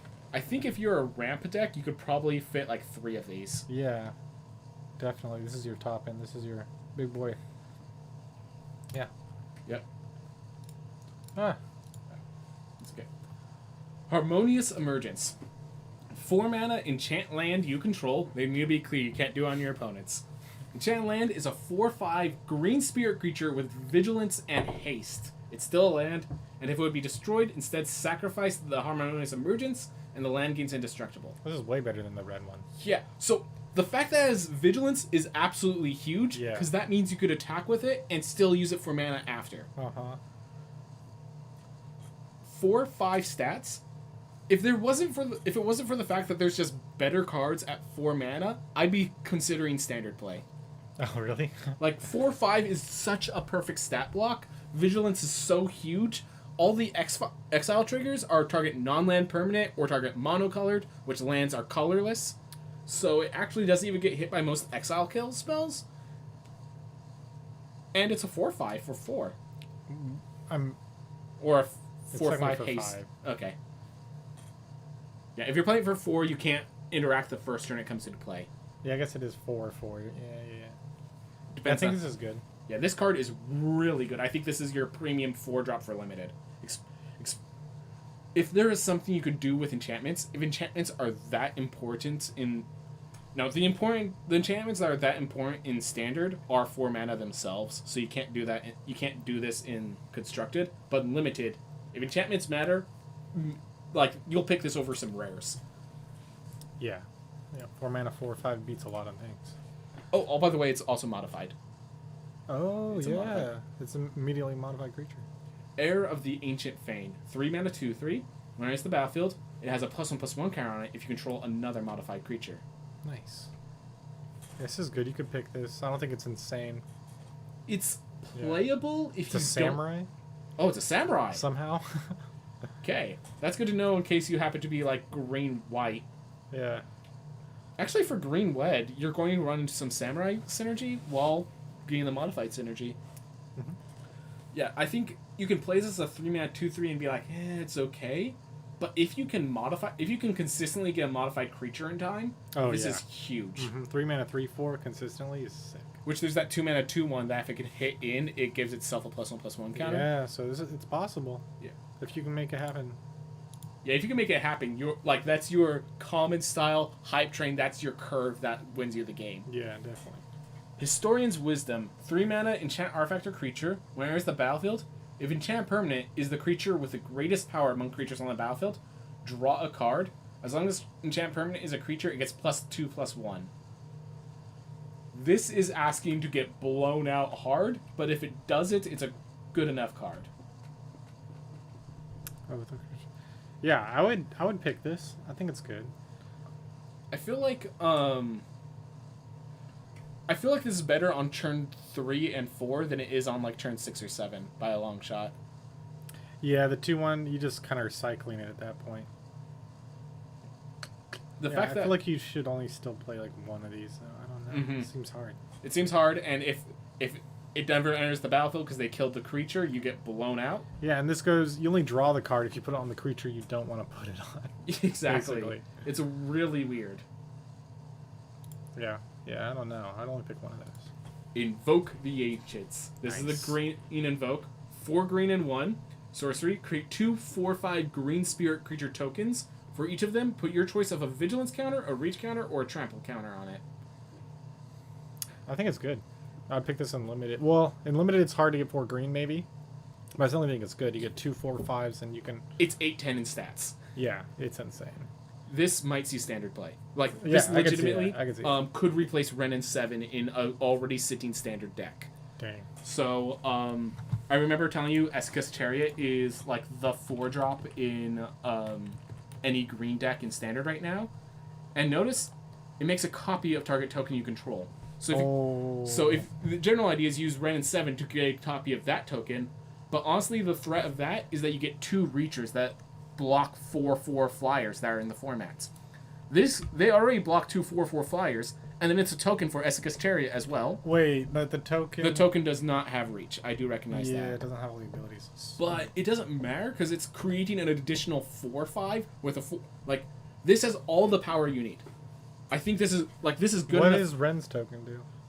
It's XX with reach, and X is equal to the number of lands you control. That's not better? It is, but the problem is it's only 1 token, so they'll sometimes Fading Hope bounce it as like the FoeCus Chariot is crewing it or targeting it, and then they'll just kill Ren. Like Yeah, I guess this is like a cheaper, faster way to do it. Yeah. And it's like a little more sustainable. It's a more consistent form of Ren is the way I would describe it. Okay. It doesn't go into the late game as well, but it just tenses up the aggression really well. Nice.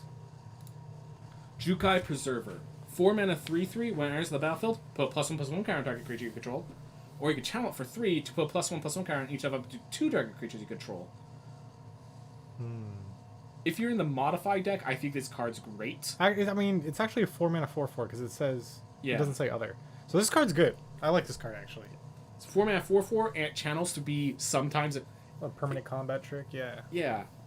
And, like, again, if you're in the modified deck, Yeah, fantastic. this is a good... I mean, it's just solid. Yeah, no, this is, like, the solid... This is another one of those 4-drops you really like.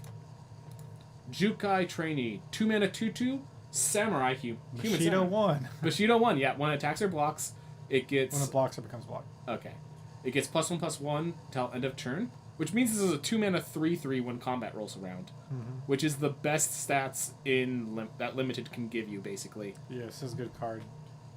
Take it for your 2s. It's weird. This is the best 2 mana samurai in the format, and it's in a color that doesn't help with the samurai attacks alone. Yeah. Kami of Transience. 2 mana creature spirit 2/2 trample. Whenever you cast an enchantment spell, put +1/+1 counter on Kami of Transience. At the beginning of each end step, if an enchantment was put into your graveyard from the battlefield this turn, you may return this from your graveyard to your hand. If an enchantment's going to go around. This card's pretty good. Yeah. Yeah, I would play that. You definitely pick this in limited, just because the 2 mana 2/2 trample is just good right there. And then it like goes with your enchantments. Yeah, this is hella good. Yeah. Definitely pick this in limited. Not a super wrong, but it could be. People are speculating for standard, but we just don't have the deck. Oh yeah, this is definitely a 4. Like I could see some deck with. So 4 people are like thinking with sagas, because the sagas naturally kill themselves. Oh yeah. Yeah, this is good. Yeah. Kappa Tech Wrecker. Ninja 2 Turtle. mana, a 1/3 turtles power with pizza, whoever you would phrase it. Ninjutsu 2. Kappa Tech Wrecker enters the battlefield with a death touch counter on it.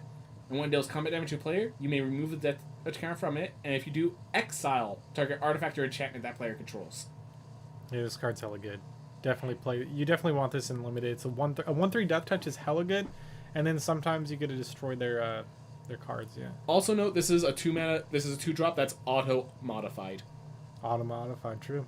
Dude, this card's amazing and limited. Is it standard playable? Is the question.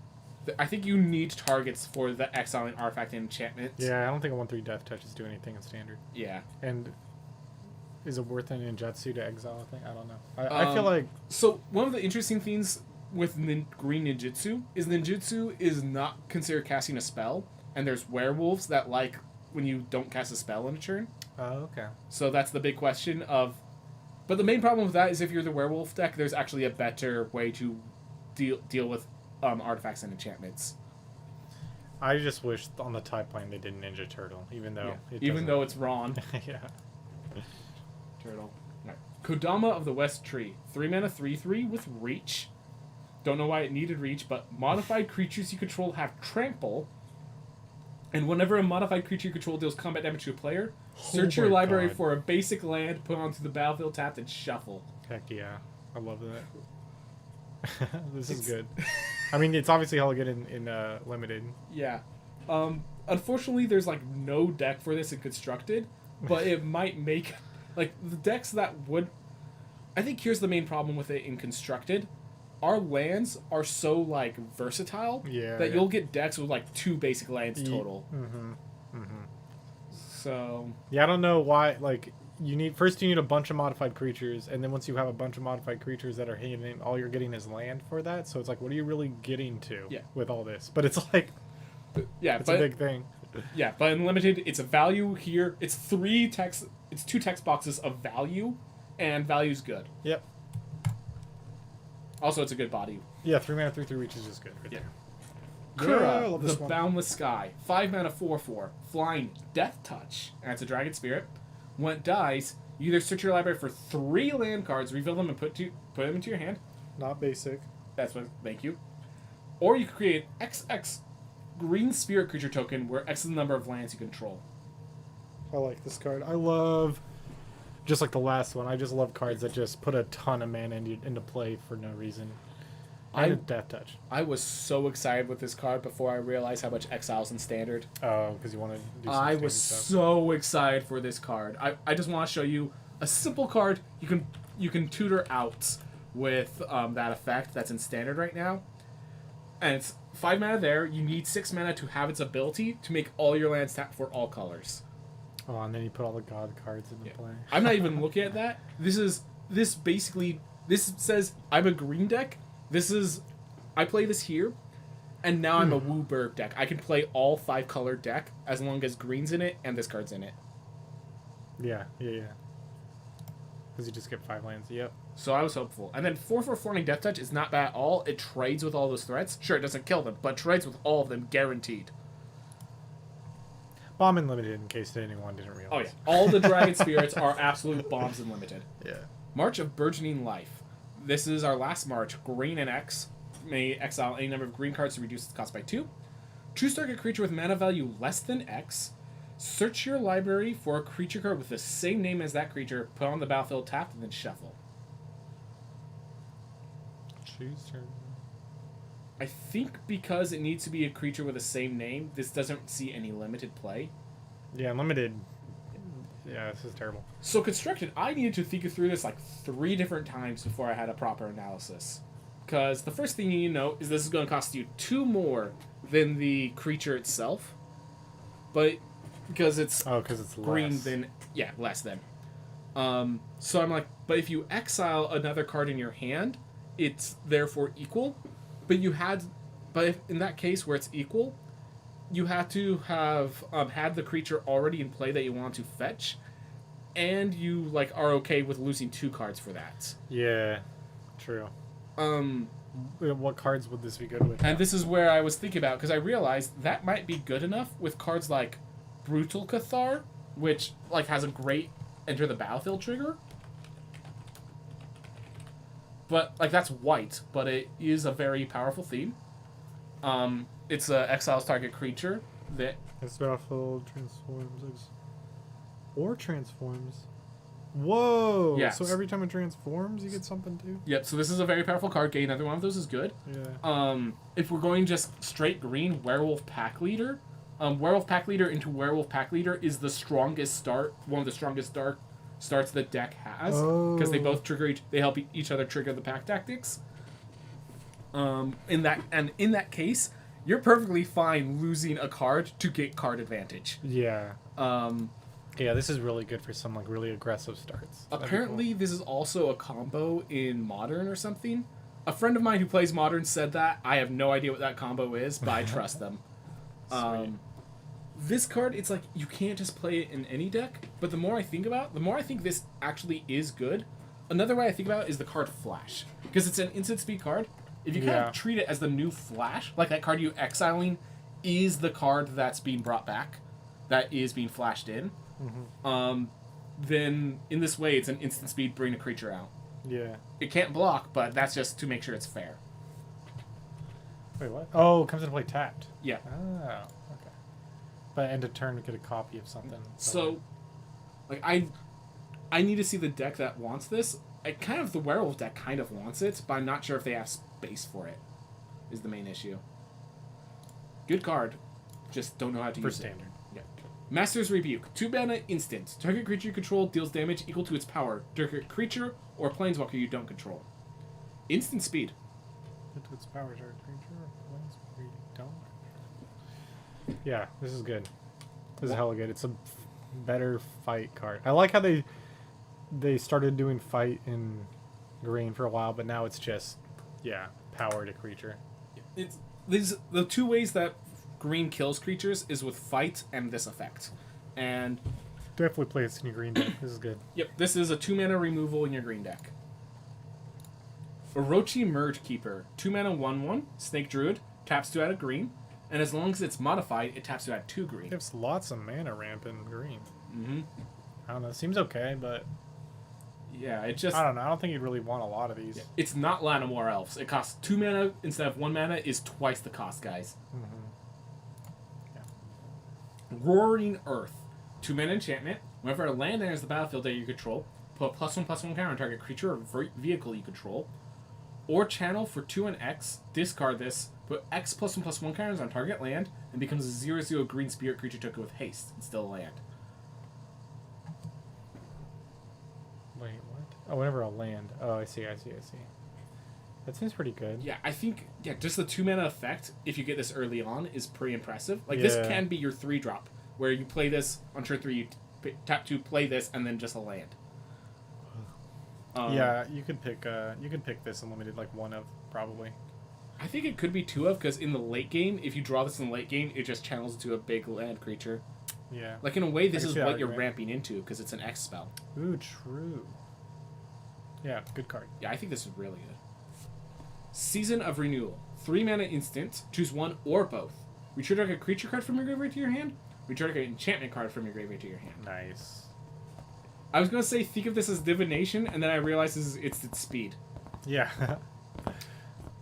This is pretty good. If you have enchantments to return, which you probably do in this format, this is a really good card. Yeah, I think you play one of these. Yeah. And that's the thing. It is a tempo negative card, but it's a value huge card. Alright. Also note that it brings back cards that you channeled. So if you had like one of those big creatures that channels for cheap, this pulls it back. Yeah. Shigeki. Jukai Visionary. 2 mana 1/3, legendary enchantment creature Snake Druid. Tap 3 and tap, return Shigeki to its owner's hand. Reveal the top 4 cards of your library. Put a land from among them onto the battlefield tapped, and the rest in your graveyard. And then it channels for 2 green and double X to return X target non-legendary cards from your graveyard to your hand. I don't know. This doesn't seem that good. I don't know. It's really weird. Like, you need like, this isn't your bomb, this is the card that gets you to your bomb. Yeah, and then the channel is just like you get a couple cards back for 6. Yeah. This is weird. Yeah, It's a lot of text for not doing that much. Yeah. The channel would not work if it wasn't instant speed and if you're not paying for 6 or more. As I was like playtesting and thinking about this, I do want to try out 1, maybe 2 of these for a deck I have in mind. Is it like a ramp deck or something? It's a deck that is happy to put cards in your graveyard and is happy to hold up 6 mana or more during your opponent's turn. And this just acts as a blocker at the early game. It just might not be a big enough blocker is the issue, that I don't want to play more than 1 or 2. Yeah, you might find an excuse to use this in limited just to get some land ramp, but Yeah, it's really weird because there's a lot of better picks. If you're putting this in your limited deck, you need to be willing to play it as a 2 mana 1/3 enchantment creature. Spinning Wheel Kick. 2 mana and double X sorcery. Target creature you control deals damage equal to its power to each of X target creatures and or planeswalkers. This card's dope. You need to pay at least 6 for it, but at 6 it's a 2/1. Yeah, and if you're desperate, you can do 4 mana of the other card we just saw. That was way better at 2, but and at instant speed. But honestly, this'll probably blow some people out. Like you said, for 6 mana, just kill 2 things. If you think about 4 mana for a kill spell is like on rate for like some kill spells you see in limited. Yeah, you need a big creature, but I think you can get there. Yeah. Also note all the ramp that's in this format. All the ramp, all the modify. Yeah. You'll have a big creature. Oh, the ramp for the XX. Yeah. I got you. Springleaf Avenger. 5 mana, 6/5. Ninjutsu's for 4. It's an insect ninja. When it deals combat damage to a player, return target permanent card from your graveyard to your hand. Nice. That's hella good. This is a strong tempo play, and it gives you card advantage. 4 mana 6/5 is insane. 5 mana 6/5 is insane. Yeah. This is a good card. The fact about this is that usually ninjas have the problem that they attack once and then they can't really get in the second time. This is getting in a second time. Yeah, this is a big ninja. Yeah. This is a beefy boy.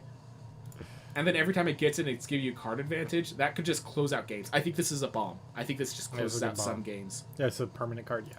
Yeah, this is a good card. Story Weave. 3 mana instant. Choose one. Put 2+1/+1 counters on target creature you control. Not that good, but put 2 lore counters on target saga you control. Next time one or more enchantment creatures enter the battlefield that you control this turn, enters with 2 additional +1/+1 counters on it.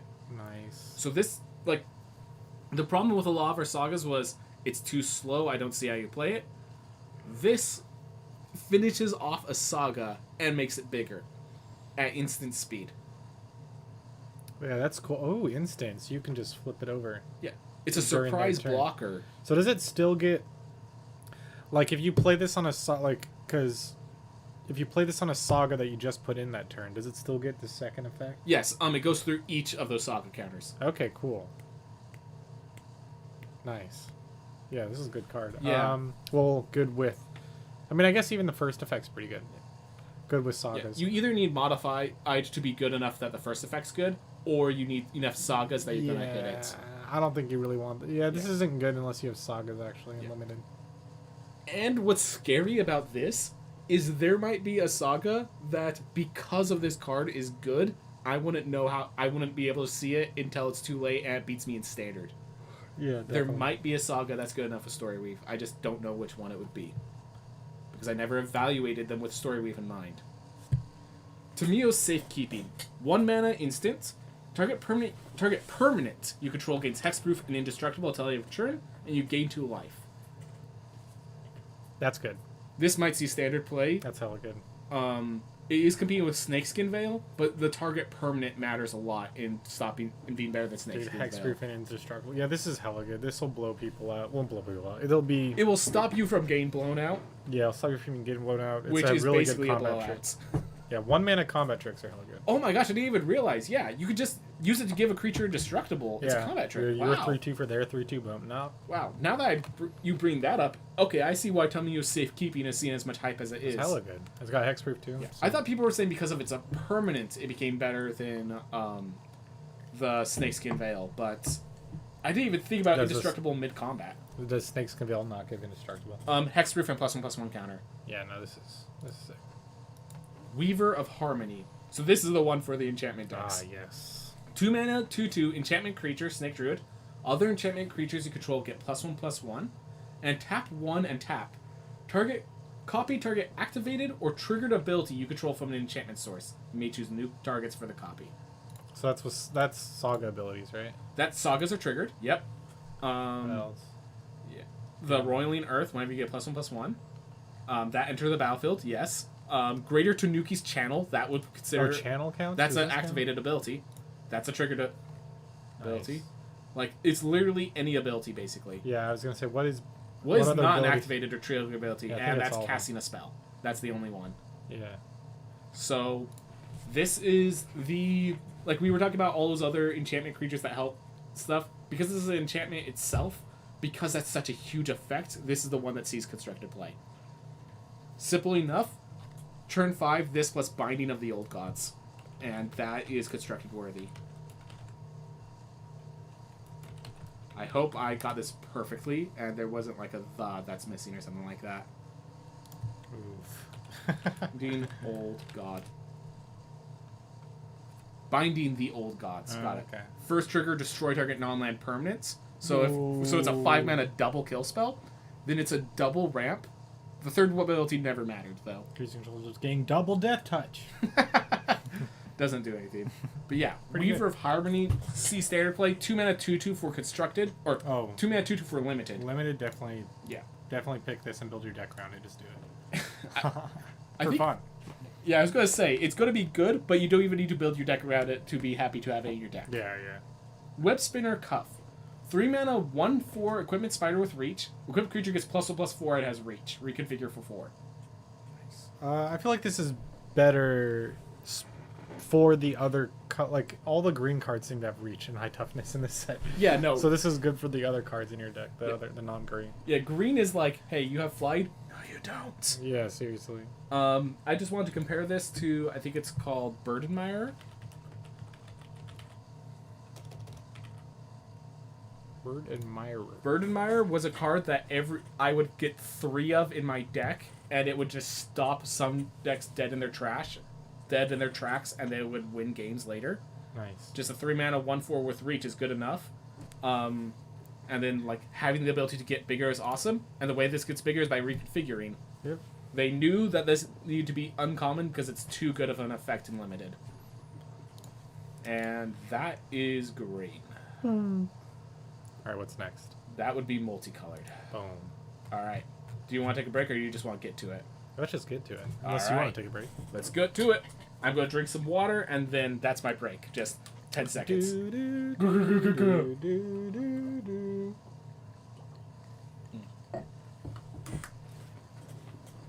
Sorry, Captain.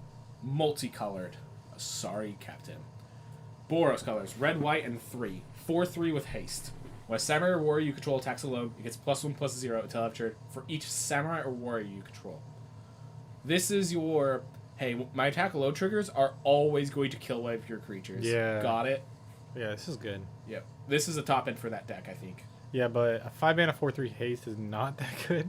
Well, it's a 5/3 haste effectively if it attacks alone. Yeah, it's 5/3 haste. But even a 5/3 haste, I wouldn't say is that good. Only if it gets through. Mm-hmm. So yeah, it definitely needs to be part of the samurai or warrior deck. Yeah. But yeah. Colossal Sky Turtle. This is cool. Blue, green. This is what you ramp 4. into. Yep. 7 mana, 6/5 enchantment creature turtle. Flying and ward 2. Or instead, you could channel it for 3 mana to return any card from your graveyard to your hand, or channel it for 2 mana to return a creature to its owner's This card's hand. awesome. Yes. Pick this all the time. You could argue just picking it if you're a not mono blue, but just don't have green in your deck. You know? Yeah, if you're just one of those 2 colors, it might be good. Well, I don't think the green effects work just by itself. I think the blue one is. I don't know good about point. the green one. Good point. Yeah. I need to show you a card because I'm actually planning to build a constructed deck with this. I'm not sure how good it is, but there's a card called Ogre. You mean an alchemy deck? Alchemy deck. Thank you. Yeah. But its second ability, whenever a creature card is put to your graveyard from your library or hand, it perpetually gains, when it leaves your graveyard, create a tapped 2/2 black zombie creature token. And if it enters your graveyard multiple times, this could stack to get like multiple zombie creature tokens. So 2 Colossal Turtles can constantly recursively channel themselves to get you more and more zombie tokens. It gets it in your hand even when you return it? Yeah. It's perpetual, and if it already has that ability, it gains 2 zombies instead of 1 each time it recurs. It keeps scaling. Oh, and just whenever it leaves your graveyard, not gets exiled. So when you put it back in your hand. Oh, that'd be hella cool. So and the thing is, channel is instant speed, so you're always holding at 3 mana. It's like, are you going to provoke my counterspell? No. Okay, I'm going to get more value. 2 zombies, 3 zombies, 4 zombies. Yeah, that's sick. And the thing is, even if they kill Ogre, it's a perpetual effect. It just stops you from scaling your zombies. Oh my gosh. I think it's a deck. That's sick. It's the end game for the deck, and you need to figure out how to get there. But it's a deck, and I'm going to play it. Yes. I'm going to craft the wild card. I'm not day 1, maybe mana. day 2. I'm going to craft all the wild cards. This is the most expensive wild card being Mythic, and we're going to play this deck. Dude, heck yeah. Iganjo Uprising. Red, white, and X. Sorcery. Create X 2/2 white samurai creature tokens with vigilance. They gain menace and haste until end of turn. And then each opponent creates X -1 2/2 white samurai creature tokens with vigilance. This takes a while to analyze. So weird. 3 mana, it's a 2/2 vigilance that has haste and menace that turn. Not really good. 4 mana, it's... So one of the things I noticed is at 4 mana, it deals... Assuming a clear board, it's 4 mana 4 damage, 6 mana 6 damage, 8 mana 8 damage. So like each of those breakpoints is equivalent to the damage. Which does mean that if you can like double... It's 10 mana 10 damage, so it's... What do you mean 6 mana? So, yeah. 6 mana, so that'd be 4. Oh, yeah, 6 mana, 4 damage. Yeah, if X is 6, you're right. So, yeah, if X is 2... Well, if X is 2, it's 4 damage. If X is 4, it's you create 4 tokens, they create 3, they can only block 1, it's 6 damage. Okay, so yeah, it's 6 mana, 6 damage. Okay. Okay. So this might just be used as a finisher. For this to see constructed play, you need a way to, someone else said this already, but break the symmetry. So the people want to play this with wedding announcements, or I think I showed you this earlier. Yeah, where you just get, it's like, you have some sort of, yeah. So with those buffs, this could just be your blowout finisher. Without the buffs, it is pretty good. I think it gets worse the more either people have responses to those 2/2s, or the more, like, this has to be like a finisher, is basically the issue. And so you can't run too many of them. Yeah, I don't know how to evaluate this. Yeah, But sorry, I was talking about constructed, by the way. No, yeah. Yeah, in limited, I mean, if you're in the colors, I'd play it, but I don't know. The main problem with it is that it's asking you to attack with an army of creatures for the deck that wants to attack alone. True. So this, I think, still kind of has the same analysis of this has to be the finisher. Yeah. So you never want more than one, and you need to know what deck you're in. Because it's okay, so with all these 2-color cards, you need to know what deck you're in. I think this is a good enough finisher, I think. Because, yeah, it's 6 mana, 6 damage. Except for this one. Yeah, that one you don't have to be in that deck. That's what you were saying. Yeah, okay. Yeah, that's all I mean. Yeah, you could speculate into this super early and then just be blue and be happy. Mm-hmm. Enthusiastic Mechanauts. 2 mana, 2/2, so it's green-red. Blue-red. Sorry, blue-red. My apologies. I am colorblind, apparently. I also can't read symbols, so don't judge me. So it's an Izzet 2/2, artifact creature, Goblin Artificer, flying. Artifact spells you cast cost 1 less to cast. Nope. Artifacts. Yeah. Not only are there more artifacts in this set, but artifacts are one of those few cards that costing 1 less could end up being costing 0. Uh-huh. And that makes a huge difference. Yeah, there's a lot of artifact creatures. I think this card's really good. You want it, if you're blue-red, yeah, pick it. Because 2 mana, 2/2 flyer is just good right there. And then a bunch of bonuses, so it's sick. I can't think of how to break it in limited, like just off the top of my head, but I'm sure I mean, in limited, it's a 2 mana, 2/2 flyer. So that's breaking it, yeah. Yeah. In constructed, you need that artifact spells cost 1 less. That's a way you could break things. I haven't figured it out yet. Someone else will. It might already be in a modern deck where there's more artifacts that cost 1. But yeah, don't underestimate this card. Gloom Shrieker. Or Golgari.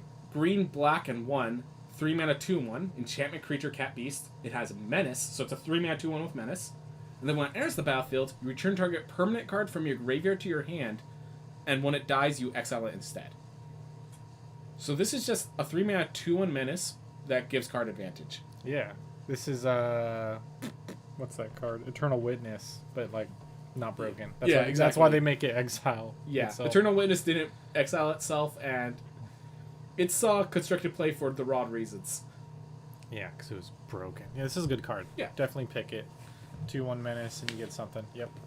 The Golgari deck needs a reason, but could, possibly. Yeah. I wouldn't be surprised, but I also don't have the deck in mind. For standard. Oh, for standard, yeah. Greasefane Okiba Boss. Black, white, and 1. Rat Pilot. It's a 4/3 legendary creature. At the beginning of your combat on your turn, return target vehicle card from your graveyard to the battlefield. It gains haste, and then return it to its owner's hand at the beginning of your next end step. That's sick. And it has 4... Yeah, it could crew any vehicle, basically. Yeah. Yeah, this is a good card. Definitely pick it. In limited, you're not guaranteed to have a bunch of vehicles for it, but 3 mana 4/3 is good. And yeah, if you're in the colors. Yeah, exactly. 3 mana 4/3 makes it good enough, and recursive vehicles is great. It's value, it's power. It's like it's both a value card and a threat at the same time. It's great. Hinata, Dawn Crowned. This is a 3-color card, so white, red, blue, and 1. 4/4 Flying Trample, Cure and Spirit. Spells you cast cost 1 less to cast for each target. Spells your opponents cast cost 1 more to cast for each target. This is awesome. I love cards. Well, okay, in limited, you probably aren't going to get there. Well, maybe you will. This format might be able to, and this... I haven't sung the lands yet, so... So yeah, because this ability generally wants you to be able to hold something up at instant speed, I feel like this card is even better because you can play this on turn 5 or 6 and not feel bad about it, because you're holding up a threat alongside this threat when you do so. So is there... Do you know... So there's not a lot of treasure tokens. Is there a... There are, in common, those tap lands that do 2 colors. Oh, okay. So that'll help. Is there, what's that card? Evolving Wilds? I do not think so. Okay. There is a card that if you choose spirits, you could tap to add 1 mana of any color to cast a spirit, but you have to have enough spirits for that to be viable.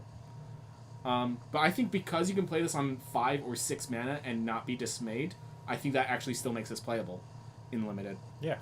If you get it early, go for it. Yeah. And for constructed, so 1, there's a lot more mana fixing. The problem is some of the mana fixing is slow, but again, you're happy to play this on 5. There's already being played Jawar. Like this is about targets, not targets that are permanents. So Jawari Disruption, which counter target spell replace 1. This becomes a 1 mana card, and if you don't have this out, you can just play it as tap land. Yeah. So that's good. And one of the big things that everyone's saying this is the day 1 deck, Magma Opus. So this is an 8 mana spell that has the ability to have 6 targets. So it could just be a blue and a red, which is in our colors. Oh, and it will tap 2 target permanents, create a 4/4 blue and red elemental creature token, and draw you 2 cards. Nice. So everyone's saying Hinata into Magma Opus is the day 1 deck. Also note this. But the damage is 1 for each permanent, so it's not like that. The damage part isn't actually that. But even if you don't kill anything with that, even if you take 1 hit yourself to make sure there's 4 targets, I think that's still good enough. Oh, because you can do it to players too. Yep. Yeah, this is awesome. That's awesome. Yep. And also it acts as an immediate ward for itself. Mm-hmm. And for the blue march, it phases out any number of creatures for 1 mana. Oh, yeah. That's crazy. Oh my gosh. Yeah, there's going to be a deck. Yeah, so this is an archetype. This card makes its own archetype. That's dope. Love it. Invigorating Hot Springs. 3 mana, Gruul colors. It's an enchantment. It enters the battlefield with 4 +1/+1 counters on it. Modified creatures you control have haste. And you can remove a +1/+1 counter from Invigorating Hot Springs to put it on target creature. Activates only as a sorcery and only once each turn. I have to process all the things you just said. About 4. This is good. This is hella good. Yeah, play this. Yeah, it's slow, but it's +4/+4 to your creatures for 3, and then haste. Uh-huh. Play this card. Probably just 1 copy in limited. Yeah, it is not a creature itself that is a concern. Mm-hmm. But I think it's all good. Yeah. And in constructed, it's competing with Reckless Stormseeker, and it loses that bet. Sorry. Ishin, 2 heavens as 1. Black, white, red. So a lot harder to cast because there's, like, you want to play this card on turn 3. It's a 3 mana 3/4 human samurai. If a creature attacking causes a triggered ability of a permanent you control to trigger, that ability triggers an additional time. So it's for that, attack alone samurai deck, I guess? Yep. Yeah, don't play this in limited because 3 mana 3. Yeah, no. It's just too hard. You're going to play it on, like, turn 5 or 6, and it's a 3/4. Yeah, and this one isn't much better when it gets, like, what you get 2 trigger. What is the best? You reduce the next card you play by 2? Like, what's the best ability that would trigger off? +1/+. There's one later on. +1/+0 for each samurai you control, maybe? Yeah, but just doubling that. Yeah, you need to have trample on that as well. Yeah. Nah, this doesn't seem good for limited. And then even in constructed, the main problem is it's when it attacks, not at the beginning of combat, not when it deals combat damage, which means there's basically 3 cards in constructed that this sees play with, and all of them, they're not taken for their attack. Like, their attack triggers are useful, but doubling that up doesn't help. Yeah, this seems like it's for an aggro deck, but it's 3 colors. This is a commander card. This is people want to play this card in commander, and they love it. But, like, not only doing attack triggers, not at the start of combat triggers, like that is huge for preventing its play in Constructed. There's just not enough triggers. There's 2 lands that have some triggers that exile cards from their graveyard, but you don't need to exile more than 1 card at a time. Goldspan Dragon is great with this, but Goldspan Dragon is a win condition. You don't need to play this card as well. It's already a win condition. And yeah, that's basically the issues. Jukai.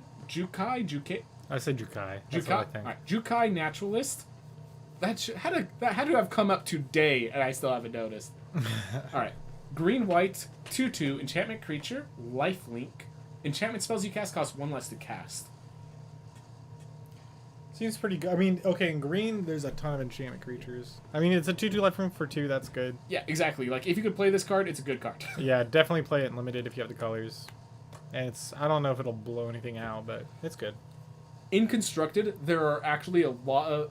For the enchantment deck, a lot of the important enchantments cost 4. Bringing it down 1 turn is major. Nice. Kaito Shizuki.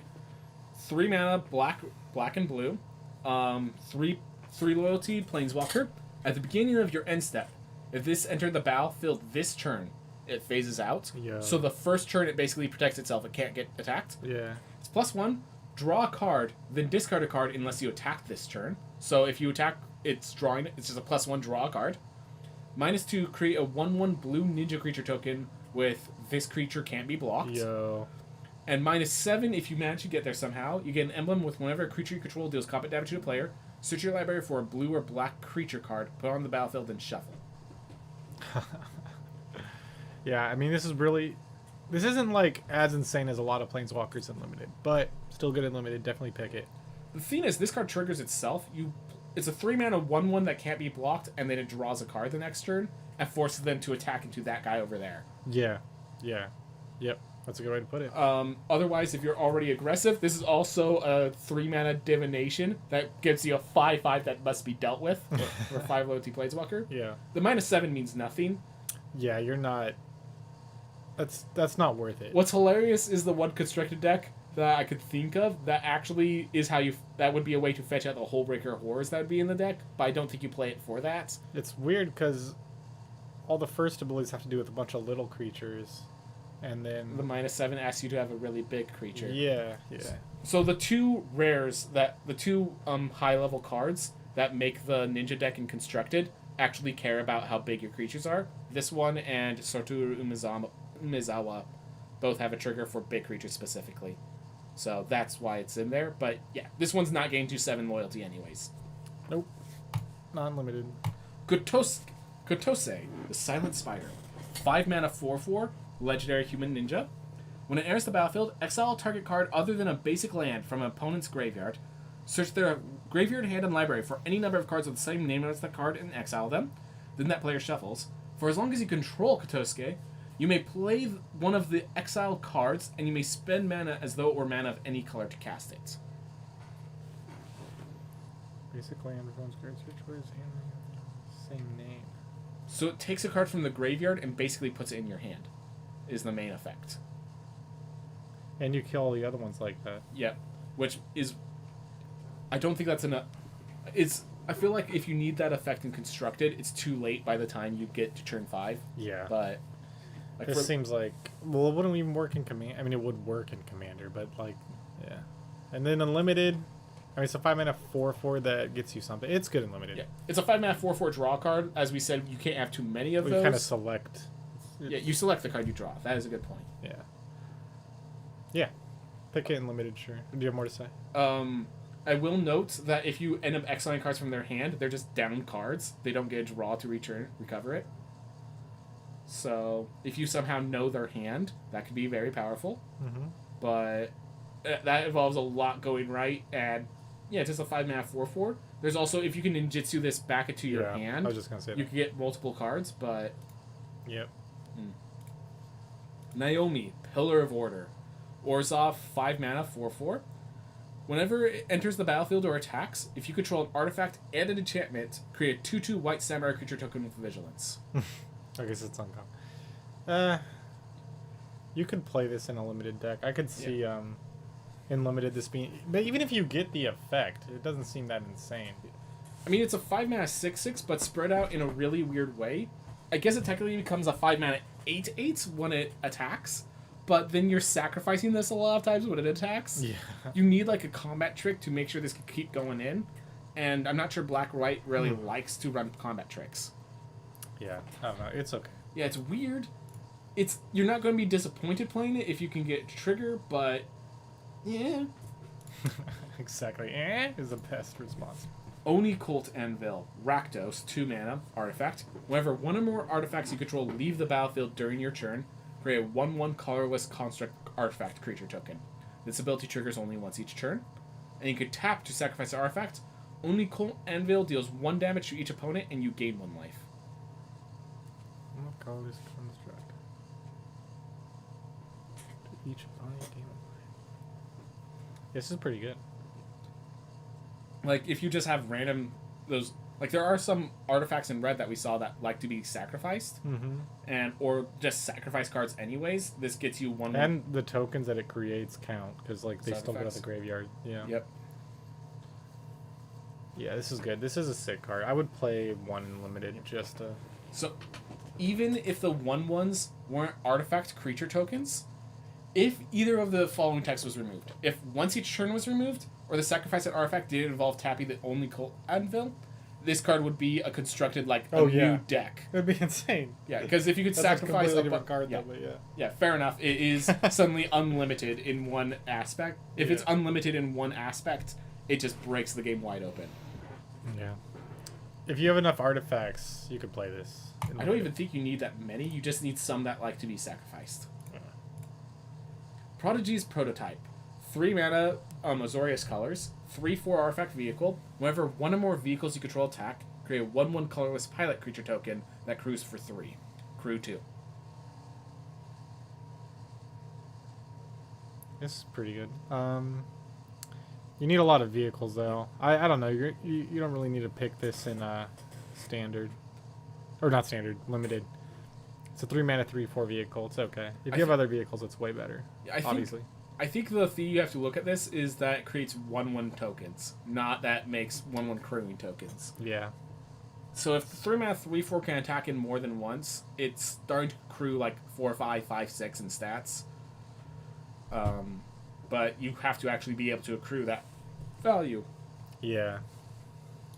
I think it's good, but it's definitely you don't want too many. You don't want to just pick this way too early. Yeah, unless you have a ton of other vehicles, you probably only want 1. Yeah, it's a good card, but it's not that good. Ryu, Storm's Edge. 4 mana in Boros colors. 3/3 First Strike. First Strike is pretty big for these samurai. This could be the one that attacks alone. Whenever a samurai or warrior you control attacks alone, untap it. If it's the first combat phase of the turn, there's an additional combat phase after this one. Yes, this is awesome. Note that even doubles up the, like... So if you have the card that gives it +1/+1, it attacks as a 4/4, and then it attacks as a 5/5 the next turn. Oh, yeah. True. Yeah, and it untaps each time, so it basically gives the creature vigilance. Mm-hmm. Like, yeah, this is the card that puts you into the samurai deck. Yeah, you definitely... You could even play it just by itself in limited. Oh yeah, it's Definitely a 4 mana... Basically a 4 mana 3/3 with First Strike and Vigilance in a lot of cases. Yeah. Risona, Asari Commander. 3 mana 3/3 Human Samurai with haste on Boros colors. Whenever it deals combat damage to a player, if it doesn't have an indestructible counter on it, put an indestructible counter on it. Ugh. Wherever combat damage is dealt to you, remove an indestructible counter from this. Interesting. If this can keep its indestructible counter on it, this will win you the game. Yeah, this is like keep pushing. This is the keep pushing card. I love the art for it too. Yeah. It's like, come on, keep going. If you stop, I have to stop too. Please, I don't want to stop. And it's the perfect thing to trigger all your triggers once it gets that indestructible. Yeah, once it gets the indestructible, it attacks alone more than happily. Yeah. You can't kill me. Yeah, pick this in limited. Satoru Umezawa. 3 mana 2/4 Demir colors, Human Ninja. Whenever you activate a ninjutsu ability, look at the top 3 cards of your library, put one of them into your hand and the rest in the bottom of your library in any order, only once each turn. So it's card advantage with selection. Each creature card in your hand has ninjutsu 4. This is pretty good. That includes Hullbreaker Horrors. Yeah. That includes Jin Crataxis. Mm-hmm. This card will make Ninja standard playable in my mind. Yeah. It makes its own version of the Ninja deck. And in limited, this is good card advantage, so you still play it. Yeah, exactly. Yeah. 3 mana 2/4 is great stats for this format. Mm-hmm. Satsuki, the Living Lore. You get 2 mana in Selesnya colors. 1/3 legendary creature human druid. Tap and put a lore counter on each saga you control. You activate this only as a sorcery. And when it dies, you can return target saga or enchantment creature you control to its owner's hand. Or you can return target saga card from your graveyard to your hand. Nice. Wait, put a lore counter. Oh, on each saga you control. I was confused. Okay. Yeah, I don't know. You don't really want to pick this in limited that often, to be honest. Like, it's a 2 mana 1/3. You need to be the saga deck. And sagas are 1 per pack, right? Yeah, and you don't know if you're getting the one of the right color. Yeah, or if they're even being passed to you. Yeah. Yeah, I don't know. It's not that good. For limited. I don't know. What do you think about constructed? Okay, for limited, I think if you get this like pack 3 and you already know if you're the deck, like once you have sagas, this is going to get them into play fast enough that they're actually good, and this will, when it dies, it brings one back. So yeah. If you already have a bunch, sure. But you need to be able to trigger those abilities. If you can't, 2 mana 1/3 ain't worth. Constructed, if the saga deck with Story Weave ends up like, this is probably better than Story Weave in such a deck, but I also don't know if that's even a deck. It's not enchantment itself, which actually limits it quite significantly. Silver Fur Master. Dimir colors, 2 mana 2/2. Ninjutsus for the same cost. Ninjutsu abilities you activate cost 1 less to activate. And other ninja and rogue creatures you control get +1/+1. Heck yeah. I love this card. Note that that's even a combat trick, because that +1/+1 could end up killing if they like. Oh yeah, you ninjutsu it, yeah. Yep. And you otherwise you could just play as a 2 mana 2/2 and be very happy about it. Mm-hmm. Like, this card is scary. I don't think this pushes you to Dimir, but this gives your Dimir deck 2 additional wins. Mm-hmm. Yep. Play it in your ninja deck. Even by itself, it's fine. Yeah, like you said. Spirit Sister's Call. 5 mana or Zav enchantment. At the beginning of your end step, choose target permanent card in your graveyard. You may sacrifice a permanent that shares a card type with it. If you do, return the chosen card from your graveyard to the battlefield, and it gains if it would leave the battlefield, exile it instead of playing it anywhere else. Okay. Sorry, I have to like reread it after you this read it. one's really rough to kind of analyze. Beginning of your end step. Choose target permanent card. Sacrifice from okay. Okay, I see what's happening. You're like, yeah. Like, as a Johnny, I'm like excited that this exists, but I don't have any ideas what I'm supposed to do with it. Yeah. Yeah, in limited, this could be good just to get your good creatures back with the bad creatures. Just creatures you channeled earlier on in the game. Ooh, yeah. Yeah, you could play this in limited. I would grab it in limited if I saw it, but it's still like such a weird card. Be like, is this even gonna be good? Yeah, it's like, it's for a mythic, it's not as bomby as you'd want a mythic to be. Yeah, but it does kind of keep the one thing in your graveyard that you want just keep coming back. For constructed, people will. Not keep coming back because it exiles it the first time. Dang. Does that change your evaluation at all? No, I mean not for limited. Yeah. For constructed, someone's going to try out a deck with it, and then we're going to exile this card in response. And but then again, like, I want this card to be good because I'm just interested in how this card can be good. But also at the same time, I'm worried if this gets good, and it's just like 5 mana, end of your turn, I'm going to bring back Hullbreaker or Jin Crataxis. Mm-hmm. Yeah, we'll see. We'll see. Many things to come. Ooh, and this one. Tomio Completed Sage. This is 4 mana, 4 to 5 mana in a weird way. So it's a green, a blue, 2, and the completed mana, which can be paid with a green, a blue, or 2 life. If life was paid, it enters with 2 fewer loyalty counters. So it's 5 mana, 5 loyalty, or 4 mana, 3 loyalty. +1, tap up to 1 target artifact or creature. It doesn't untap during its controller's next untap step. -X, exile target non-land permanent card with mana value X from your graveyard. Create a token that's a copy of that card. Or -7, create Tomio's Notebook, a legendary colorless artifact token with spells you cast cost 2 less to cast, and tap, draw a card. Obviously a dope card. Yeah. Dope and limited. In limited, just like all value engine, like yeah. control Lock them down. value. For constructed, there's a weird theme that we don't have an emblem here, so Tomio's Notebook could just get killed or bounced. Mm-hmm. So that's a big issue. So you're not really ultimating in constructed. It's that tap X exile something has to be good, I think, for this to see play. There is actually some pretty good 1 mana and 2 mana cards that being brought out like that could be good enough. But could this somehow combo with that card that gets you that populates? Because you get a token of the card from your graveyard and then you populate it. Oh, I didn't even think of dude. I mean, Yeah, maybe that could. So it'd be 3 color, but I think constructed could get 3 color. But Brutal Clethar that I showed you earlier, the exile one it plays. You can -3 get a copy of Brutal Clethar, exile one of the cards. Ezeka's Chariot, get another Brutal Clethar, exile another. Yeah, exactly. You could do some weird crap like that. Yeah, I didn't even think. I don't about know if that's that. too many cards to be viable, but I mean, as long as this card is good, every single card is viable on its own, and that's what matters for if the combo works. oh, good. So maybe. I'm excited. I'm not excited about Tomio being a Phyrexian, but I'm happy we got our 2 Planeswalkers from this world before we lost Tomio. Tomio gave us hope that Kamigawa would come again, and when it did, They destroyed it. I was the Phyrexian. hope that this would come back. It has come back, therefore I'm no longer needed. Yep. Lands. All right. Wait, so hold up. We skipped artifacts. Oh, Alright. Artifacts. artifacts. Automated Artificer. 2 mana, 1/3, Artificer. Or creature. Tap, add a colorless. Spend this mana only to activate an ability or cast an artifact spell. I mean, if you have a bunch of, I feel like there's enough artifacts where this could be good in your limited deck, and it's a 1/3 blocker if you don't have a low end. So, I'd pick it if you're like already know you're going to be doing those colors. So You do need to know you're doing it. For constructed. Forsaken Monument. So, because of this card, whenever you tap a permanent for the colorless, add an additional colorless. Colorless creatures get +2/+2.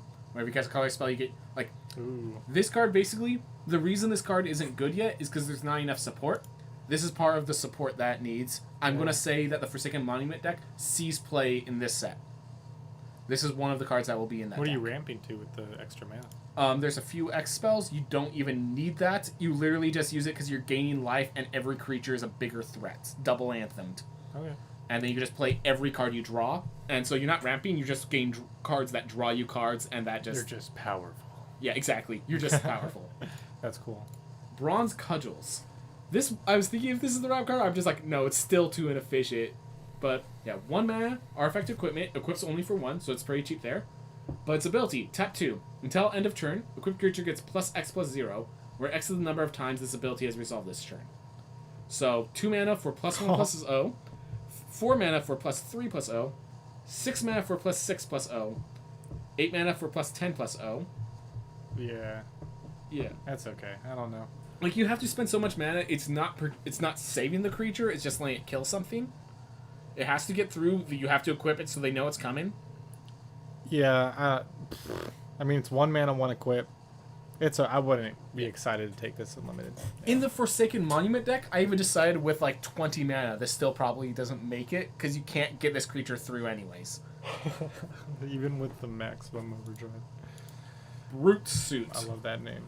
3 mana, 4/3 vehicle with Vigilance and Crew 1. It's your common vehicle for your vehicle deck if you need it. Mm-hmm. And it's just, 4/3 is pretty good in this set, so. And if you have multiple creatures, this is Crews as a threat and Clues as a blocker.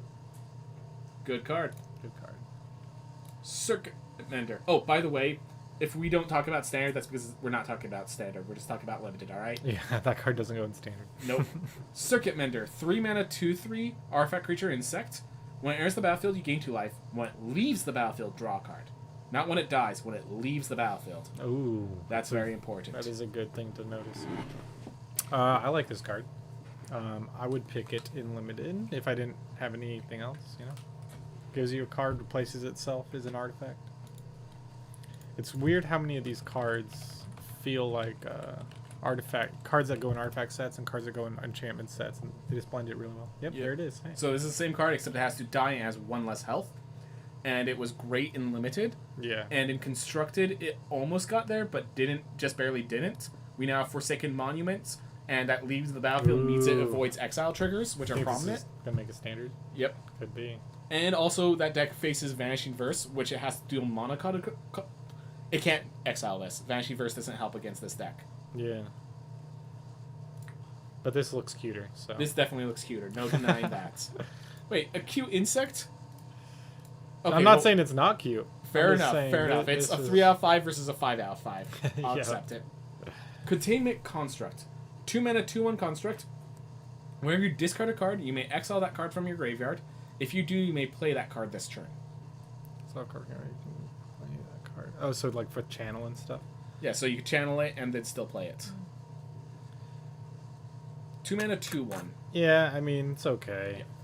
Yeah. I don't know. I don't know if it's worth, like, if you're saving all that mana, it's not really worth it that much to get the channel and the other thing to me. It feels like it's a 2 mana, 2/1, and that's why it sees play. And then, oh, hey, I'm at 8 mana. It actually does something more. Yeah, you can just boom something. For constructed, a lot of people are trying to do combo decks with this card in constructed. I can see it. I don't. What channel cards?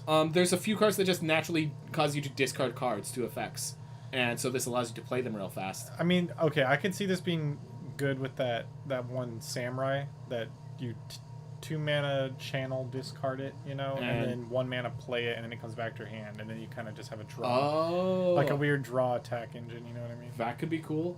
Another thing is, as we'll get to, there's some lands with channel. Ooh, okay. So that makes sense. Yeah, those ones are good. I see that in standard for sure. But yeah, I think it's like, it's good, it's cute. You can't build a deck around it, and so this card needs really good reason to be in your deck. I don't think it has that good enough of a reason. Mm-hmm. Dramaticist's Puppet. 4 mana, 2/4 construct. When Dramaticist's Puppet enters the battlefield, for each kind of counter on target permanent, put another counter of that kind or remove one from it. Ooh. I mean, there's a lot of modify, so it could help. And, like, before I saw this set, I'm like, this is not a good stat line, but I realized 4 health is actually good enough in this set. I mean, it's kind of late at 4, but yeah, it'll be fine. Yeah, and it could buff your guy, I guess. In other sets, I'd say way too late for this creature size, but apparently good enough. There's enough +1/+1 counters. Yeah, you're not excited to pick it, but take it. Eater of Virtue. 1 mana legendary artifact equipment. 1 to equip. When an equipped creature dies, exile it. The equipped creature gets +2/+0. As long as a card exiled with Eater of Virtue has flying, equipped creature has flying. Same with First Strike, Double Strike, Death Touch, Haste, Hexproof, Indestructible, Lifelink Menace, Protection, Reach, Trample, and Vigilance. That's pretty cool. I mean, it's like a really good... what's that card? Bone Splitter. Yeah, I was going to say, this card is Bone Splitter off the base. Yeah, definitely pick this all the time in limited. Yeah. For constructed, there's a lot of there are the cheap creatures that you want to put this on have death triggers that you want to get. Oh. Yeah. Like Eye Twitch. There is a 1 mana 1/2 flying First Strike, so this could build its own deck. There's enough support for that, but it's always weird when you get these cheap legendary cards where it's like you want to draw one instantly, but you don't want to draw a second one at any point in the game. It's having this weird conflict of interest. So, I'm going to go against that seeing play in constructed, but... Yeah, me too. Someone will play it, and they'll win a game. Ecologist's Terrarium. 2 mana artifact. When it enters the battlefield, search your library for a basic land, reveal it, put to your hand, then shuffle. And then tap 2, tap, sacrifice it, put a +1/+1 counter on target creature, activate as a sorcery. Yeah, this is pretty good. If you're like going 3 color in this set, you definitely want this. Oh yeah, if you're 3 color, this is necessary. This is like the 3 color enabler. Yeah, if you're not 3 color, I wouldn't play this. It doesn't even really ramp that well because it's not. Yeah. You would need to really have value from that modify trigger, and it's 4 mana for that modify trigger at sorcery speed. Yeah, no. Only play this if you're trying to do a lot of colors. Yep. high-speed hoverbike, 2-mana 2/2 artifact vehicle with flash, flying, and when it enters the battlefield, tap up to 1 target creature. Cruise for only 1. This is a good card. Yeah. I mean, a 2/2 fly for 2 is good. I mean, you have to crew it, but like... Yeah, and you get flash speed, so they don't see it coming. You can stop their biggest creature. Yeah, I like this card. Yeah. No, I think it's a good card. Take it. I was like thinking about if it sees play in the ninja deck, because you could bounce it back to your hand and then so you flash tap a creature, then you attack. Yeah, I can see it. I mean, you mean constructed ninja? I mean, it's definitely good in the limited ninja deck. I don't know about constructed ninja. Yeah, I think it's just a little too, just like a step too weak for the constructed ninjas. And constructed ninjas, it's not a ninja itself. Like, Iron Apprentice. 1 mana 0/0, but it's the battlefield with +1/+1 character, so it's basically a 1/1, and it's already modified, worth noting. When it dies, if it had counters on it, put those counters on target creature you control. Oh, modular. Well, but advanced modular. Yeah, any creature. If This you're is a good card. If you're a modified deck, this is a great card. Yeah, oh my gosh. I mean, even if you're not, it's okay. Oh yeah, you could just like any just card passes a counter off. Yeah. That's a 1-drop. That's pretty nice. Sorry. Get Oh, get out of here. Okay. If I can. Oh, you're done with it? No, I just was like trying to get all back to the positions. Okay. Alright. So yeah, I'm done with Iron Apprentice. Mech Titan Core. 2 mana 2/4 vehicle that crews for 2. But the big reason you play it, 5 mana. Exile Mech Titan Core and 4 others. Make Mech Titan a legendary 10/10 construct artifact creature token with flying, vigilance, trample, lifelink, and haste. And it's all colors. If it leaves the battlefield, so even if they don't kill it, return all other cards exiled with Mech Titan Core, except for Mech Titan Core itself. And they're tapped under your control. So... Oh, wait. Oh, you still lose the Mech Titan core. Okay, but you get everything else back. Yeah. That's pretty sick. This I think is what you're rampy to in that Forsaken Monument deck. Oh, yeah. Dude, you could even play this in limited, to be honest. Yeah. There's probably enough artifacts where you could make it happen. We talked about how 4 health is important. Yeah, it's like 4 health for 2 mana, 2/4. Yeah. So this, I think, already makes it limited that way, and then it's like the constant threat. You can exile it flash speed, so if they kill one of your artifact creatures, tap 5. Mech Titan. Exactly. I just love Mech Titan. Yeah, it doesn't seem that hard to get to be honest. And Mech Titan is, it actually perfectly evades a lot of cards. With Fading, a lot of people are saying Fading Hope's starting to rotate out of the formats, with its other support cards getting banned, which means that the Mech Titan itself becomes a lot more resilient. Nice. Especially because you could flash it in, so even the sorcery speed exile doesn't work, and the single target exile only does monocolored, and this is all colors. Heck yeah. So Mech Titan might actually see some serious standard play. Mirror Box. Love. 3 mana artifact. Everyone loves this card, whether or not it sees play. Yeah. The legend rule doesn't apply to permanents you control. We could be done there. I'd be happy with this card. Yeah. Each legendary creature you control gets +1/+1. Each non-token you control gets +1/+1 for each other creature you control with the same name as that creature. Each non-token creature. Yeah, this is cool. Yeah. I mean, I just like cards like this. I don't know. I don't know any broken things you can do with it, but All right. So, first of all, limited big legendary tribal. Yeah, legendary tribal. I don't think you can do that limited. Oh yeah, limited. Don't grab it. Yeah, don't Yeah. touch this limited. Yeah, but constructed. So first of all, that's a great this is something you play for fun decks, but also there's a card, God of Kinship, which we've been already supporting this kind of theme. As long as you control 3 or more legendary creatures, it's a 6/6 with vigilance for 4. You can tap 2, look at the top 6 cards of your library, get your legendary creature among them, and put them into your hand. So this is card advantage for legendary decks. There is a possibility, there's a legitimate possibility of a legendary deck coming into standard because of this. Really? I think it's... And this is good with the Green March, too, because you want to get the copies. Oh my god. Yeah. But what I'm saying is there's enough legendary creatures that there's hope. It's hope. Fingers crossed. It's probably tier 4. It's not the best deck. I don't know how you balance out legendary creatures and non-legendary, but there's enough legendary creatures in existence, and enough of them really like being in play. Nice. Yeah. Also, the fact that legend rule doesn't apply to permanents, not just creatures. Lands. So, yeah, there's legendary lands, there's legendary artifacts, there's legendary enchantments, I'm sure. I'm excited to see what people do. Yeah. I like tribal and I like legendary, so legendary tribal is just cool to me. It's beautiful. Network terminal. 3. Oh my gosh, hold up, sorry. What? It's entirely possible that in Earth they bring back the historic spells, which is basically when you cast legendary spells, you get benefits. That could happen in Brothers War. In the next set. In one. And the legend rule. Does that count as the legend rule? It's a legendary. That's sick. That's dope.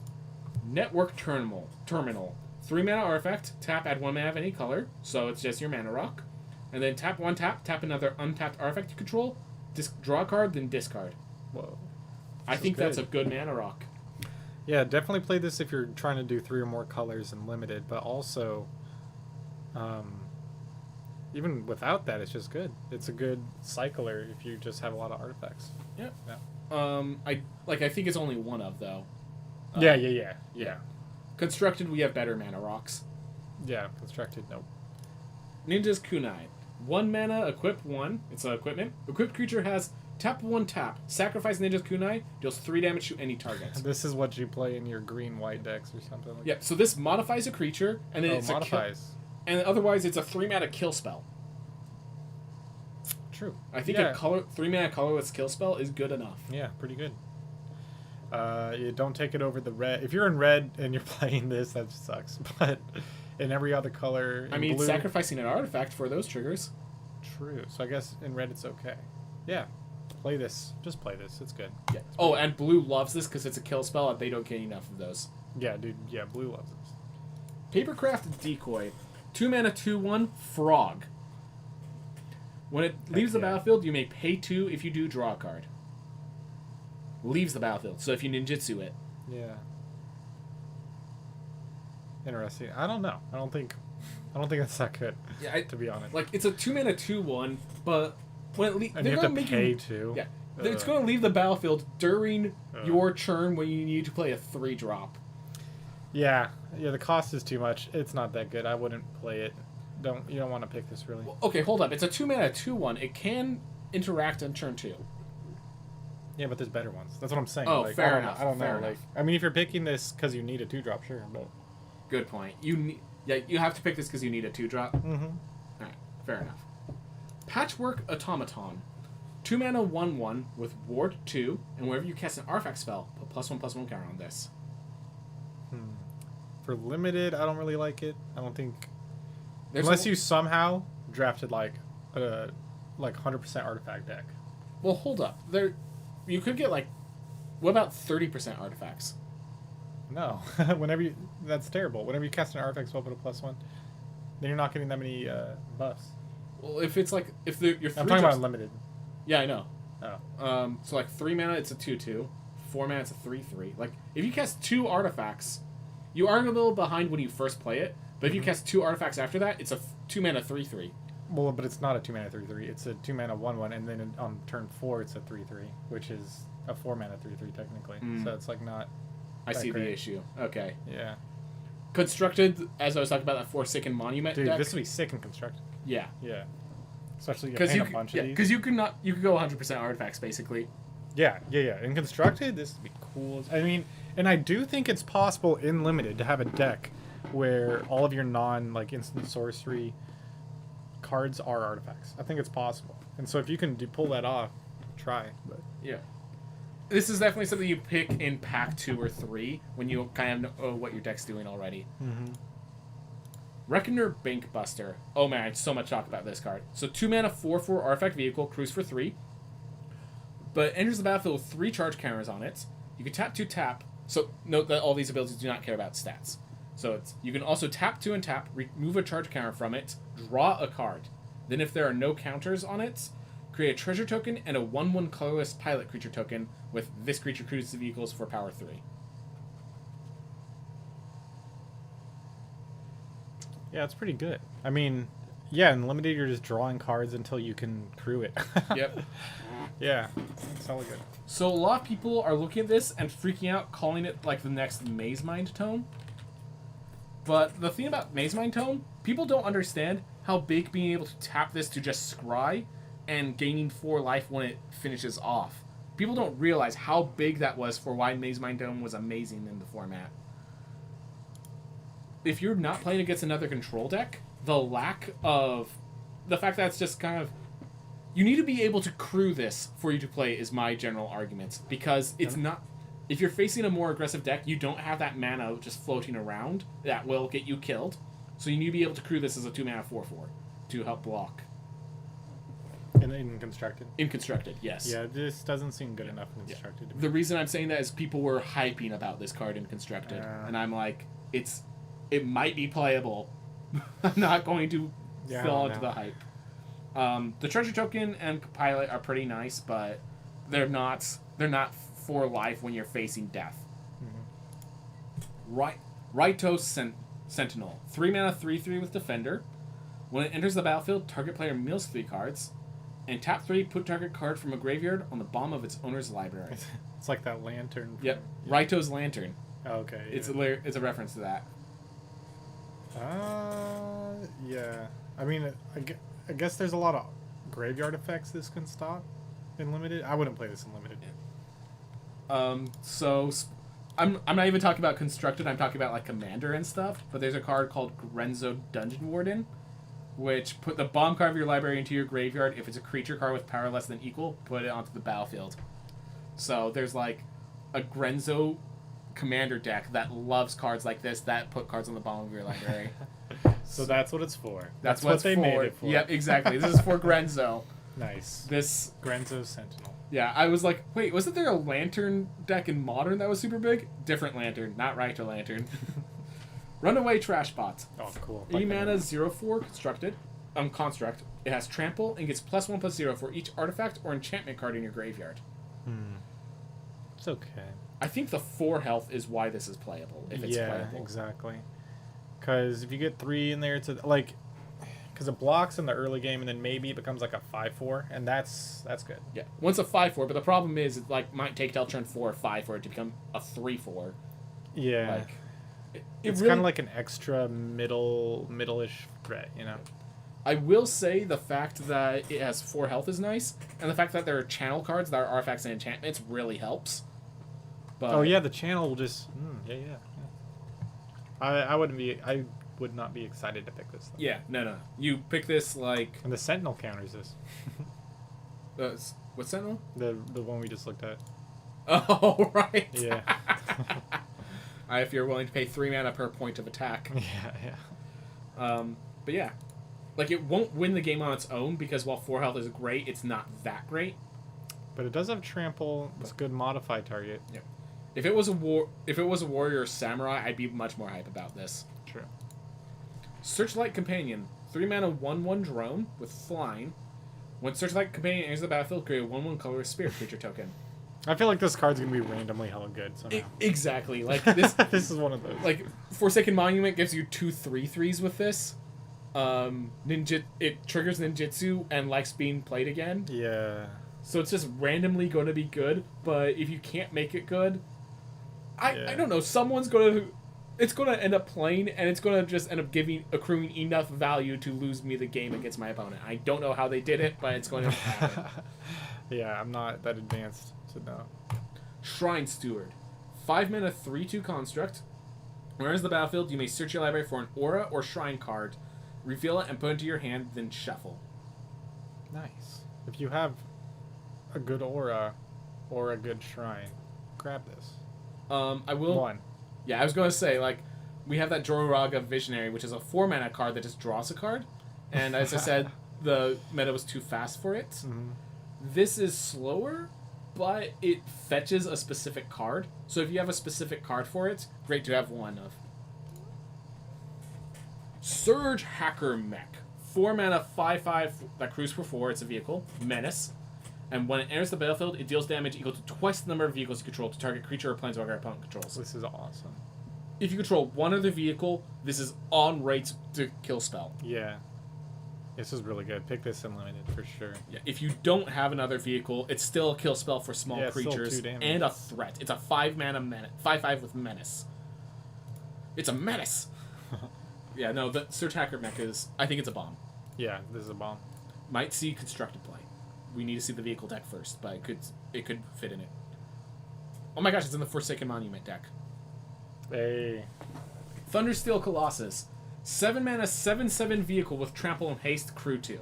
And it's common. I love this card. Yeah, this is a card that we all love it because it exists, and then someone's going to put...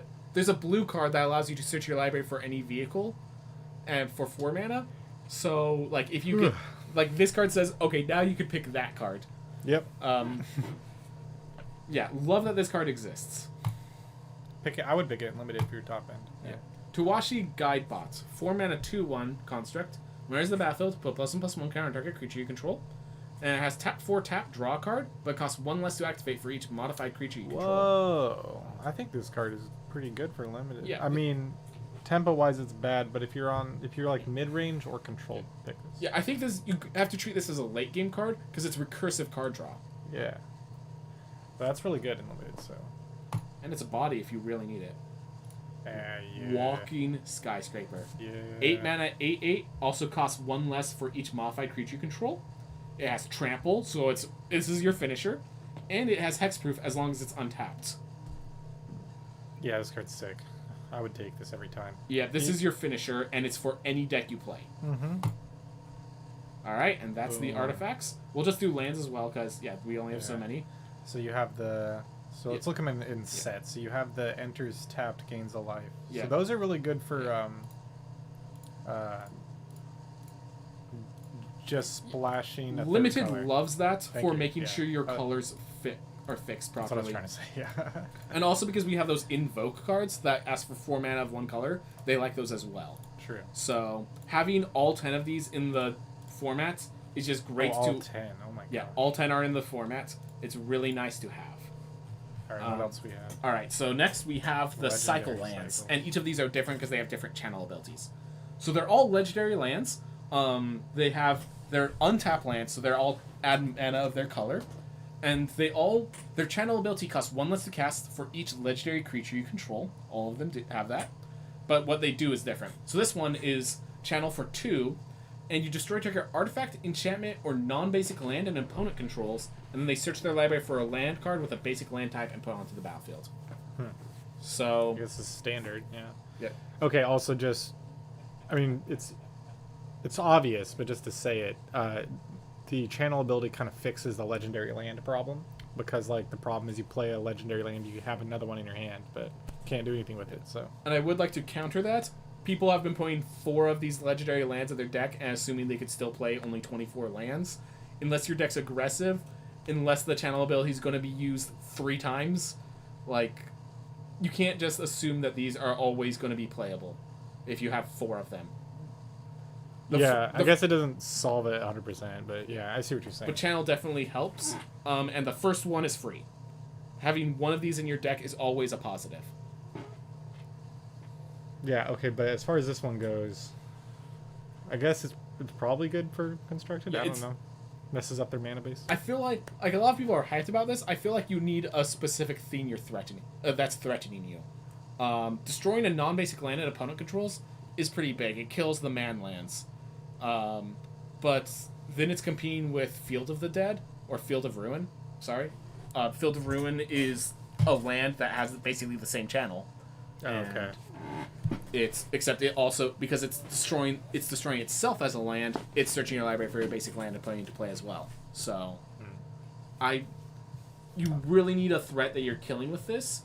But if you have a threat that I feel like even though this is a 2-mana channel, you're playing on turn 6 at the latest. One, you're getting rid of whatever threat they're using. Yeah, I'm not excited about that. Yeah. Next. Gonjo, Seat of the Empire. This is the white one. Channels for 3 to deal 4 damage to target attacking or blocking creature. I like this one. Yeah. This one, it just... By the way, these lands we're actually talking about constructed as well. Oh yeah, in limited, In limited, you're never going to have more than one. Why not play it? I guess you could pick this in limited. The green one you don't pick in limited. This one, yeah, you could pick it. It's fine. Green one you can pick in limited to kill their big 6-mana enchantment creature, and they already have enough lands. This only hits... Oh, destroy artifact enchantment. Oh, I didn't even notice it did that. Oh, okay, this card's actually pretty good. Yeah. I thought it was just destroy a non-basic land. Yeah, I will state you can't use it to destroy artifacts and enchantments at like turn 2. That's a bad idea. You're ramping your opponent in a big way. Yeah, okay, I see what you're saying. Okay, yeah, this card's not bad. Okay, you can pick this in limited for sure. This is a later game channel, but it's a great later game channel. Yeah, for sure.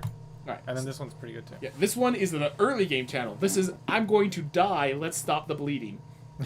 Yeah. Yep. People are actually hyped about this one in Constructed because it stops bleeding. It kills every... Like, 4 damage, as I said, is a major breaking point in this format. And against, like, Goldspan Dragon, it's not casting a spell against it, so it's just killing it and not giving them a treasure token. Yep. So, yeah, people are hyped about this one. Mana and a kill spell. Alright, And then... Mech... Do you want to do all the channels? Yeah, let's do all the channels first. Otawara, Soaring Sky. This is the blue one. 4 mana, discard. Return target artifact, creature, enchantment, or planeswalker to its owner's hand. Ooh. I'd say it's good. I would play this in limited. When you need a bounce spell, you need a bounce spell. Mm-hmm. I like having... This is a card that I think I have 2 of in Standard. Like, you don't want too many of these effects, but you're happy to have them when you need them. Yeah, I dig it. Alright. I dig it. And The next one's Zokin Zen, Crucible of Defiance. This is the red one. 4 mana. You create 2 1/1 colorless spirit creature tokens that gain haste until end of turn. I don't know. It's okay. It's blockers. It's a raise the alarm for blocking. Yeah. And then it also is 2 damage if you need the 2 damage. Yeah, so in limited, this is an okay ability. You pick it... Like, don't pick it above the value of the channel ability. You know what I'm saying? Yeah. Yeah, it's okay. Yeah. For Constructed, literally just making 2 1/1s and instant speed, holding stuff up, this can be really good. Yeah, I feel like in Constructed, you rate it way differently, because in Constructed, you literally... Because, okay, in Limited, this is replacing an entire pick. So it's an entire, like, some other card. And it's the rare pick. Yeah, whereas in Constructed, you could just take a mountain out, put one of these in, and that's good. Yeah. Like, definitely. I will state that the difference of this being a pick versus this being just a card slotted into the deck is, like, this replacing whatever card of the 14 you could have picked versus this card replacing a basic mountain. Exactly. That's what I'm trying to say. Yeah. So in limited, pick it if like it works, but yeah, it's not. So that's what you're saying, because I was so confident. Like, you want 2, maybe 3 of these in your Constructed deck, but in limited, it's just not worth it because it's 4 mana for 2 power. Got it. Yeah. Is this the black one? I think that's the last one. Takanuma, Abandoned Mire. This is the swamp. Channels for 4. Mill 3 cards. Then return a creature or planeswalker card from your graveyard to your hand. Nah, I don't know. You don't want this in limited. Not for limited. Constructed, this might just be a one of a lot of times, unless it really matters. I will note that because you can fetch any land with a 5 mana green dragon. Oh yeah. You can fetch this, bring back the green dragon to do it again. True. I don't think that's going to be something that happens too often, but it's cool that you can do it. Because I don't think that dragon sees play too often. Alright, so that's the 5 legendary lands. And then we went through those. Mechhainer. Adds a colorless, or adds 1 mana of any color for pilot or vehicle spells. Oh, nice. Or you tap 3 and tap. Target vehicle becomes an artifact creature till end of turn. Sick. So it pays for the crew cost. Definitely could play this in a deck with a lot of vehicles in limited. Maybe like how many would you say you'd need? Like 4 vehicles for this to be useful? Yeah, like 4 vehicles. Yeah, I think if your deck has like it's not asking for like double blue and double white, or just not asking for too much of a color, you might be able to play one with just a single vehicle or 2. Yeah, I could see that. Yeah, standard is just are you the vehicle deck? Yes or no. 4 of, 0 of. That's the decision. Roadside Reliquary. This one I have a lot of, like... Alright, so it's adds a colorless, or you tap 2 tap, sacrifice it, draw a card if you control artifact, draw a card if you control enchantment. Ooh. So it could be a double draw if you have both. You could play this in limited. I can see you play 1 or 1 or 2 if you're just 2 colors and same kind of thing, like you said. If you don't have a lot of like 3 blue, 3 white cards, yeah. Do have to be careful, but like in the late game, if you don't need that much land, 3 mana, sacrifice a land, draw a card is actually significant enough. The fact that this can be a 3 mana instant speed divination. Yeah. With 2 cards is like whoa. Yeah, this could be great. I think this is seen constructed play. I'm wondering how much constructed play and how many you play, because it is colorless. It's only tapping colorless. I think I agree. Could have some impact on constructed. All right, Secluded Courtyard. When it enters the battlefield, you choose a creature type. It adds a colorless, or it adds 1 mana of any color for creature spells and abilities of creatures of the chosen type. Oh, this is that card you were telling me about earlier. Yeah. I love cards like these, the tribal enablers, basically. This was one of the best. This is like a reprint of a card from a previous format, and it was the best card in constructed for that format. Nice. Because it was like it had a bunch of tribal synergies with humans and vampires. I think. Like I think this was. It wasn't in Innistrad, but there was a card like this that came around that era, and what it was in, because there was a Changeling one in the same set, right? Maybe Mirror Room or something. Yeah. Anyways, I would say pick this. Even in 2 color, you can pick this. Yeah. If you have like enough of a tribal theme. Yeah. You know? Name human, and it hits way more than you'd expect. Yeah. Exactly. Like just kind of look at your cards beforehand and be like. Okay. Tip of advice: if you're playing MTGA, you can actually click on like the decks where it shows the map, and we'll actually say creatures, and we'll list out all the types and how many of each type you have. Did you have any more to say? No. Just want to give them that advice. Uncharted Haven. Oh, this is just for... Oh. Yeah. Good so, card. enters the battlefield tapped. It enters the battlefield, you choose a color, it's 1 mana of the chosen color. So this is basically Evolving Wilds. a little bit worse, but yeah. I would say worse because Evolving Wilds thins your deck too. And, also landfall triggers. And landfall triggers too. Yeah. But So this is worse than Evolving Wilds, but... It's more fair. So you can... I think you could consistently play a 3-color deck in this format then. Me too. After seeing all these, yeah, you could definitely That's awesome. And those are all common. Okay. Now this card. Dude. So Forest... Probably pick... There's a standard aggro deck that... No. I could see a certain deck in standard play. No, the snow... It's competing with Snow Forest. Oh, you're right. Yeah. Oh, man, I just realized worse. these are all competing with Snowlands. Oh, God. They actually... I don't know why they even print these cards. They don't even make standard playable. They play it for the beautiful art. Dude, look at these, like... That's the worst one. Geometric You waterfalls. like that one? Oh, that's what it is. Yeah. I love how they do waterfalls on islands, even if I don't... I do think that's cool. I don't like the look of these buildings. Yeah, though. the buildings are the worst part of it. They look stupid. It ruined the card. And I hate... Because there's a lot of blue lands that they do, and I guess it's something that people like, where it's like computerized almost, you know? It's like they do a lot of things that are like... It's like super either future-y or like... I don't know how to explain I won't deny I hated this land until I saw the waterfall just like spinning in the air. Okay, yeah, that's pretty cool. That being said, if you're looking at just base beauty... Yeah, that one's sick. What other cool ones do they have? Oh, the planes. That one's awesome.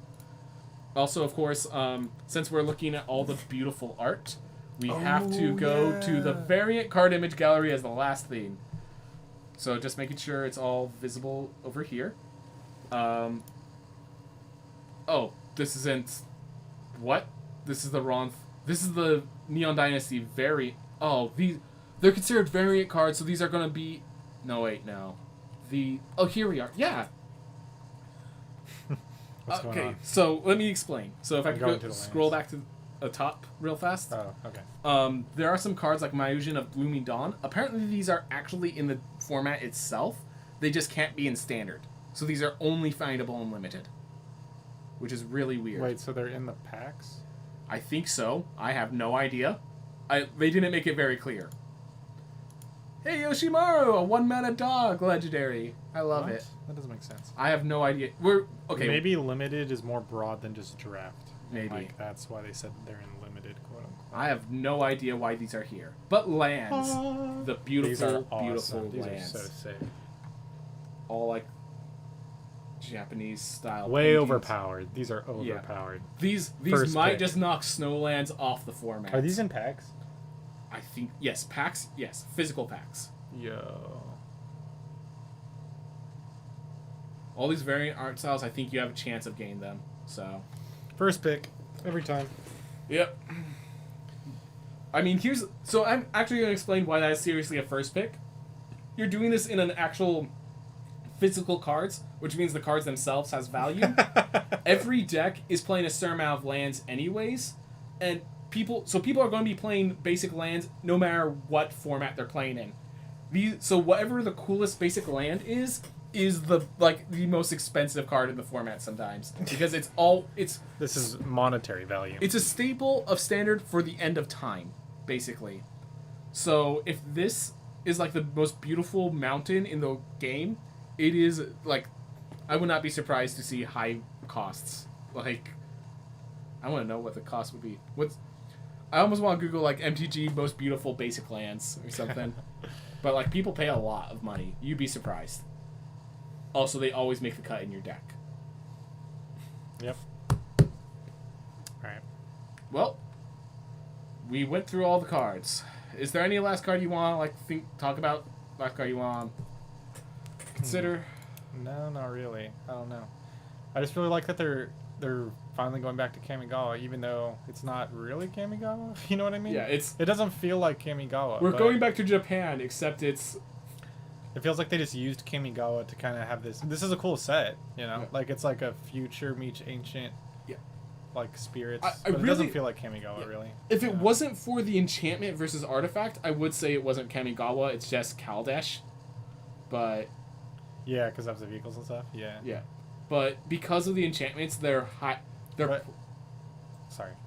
There's a big story of the fight of Kamigawa versus this futurism, and like you feel the sense of the plane I knew is disappearing. It's getting replaced with this, and that's not like it's.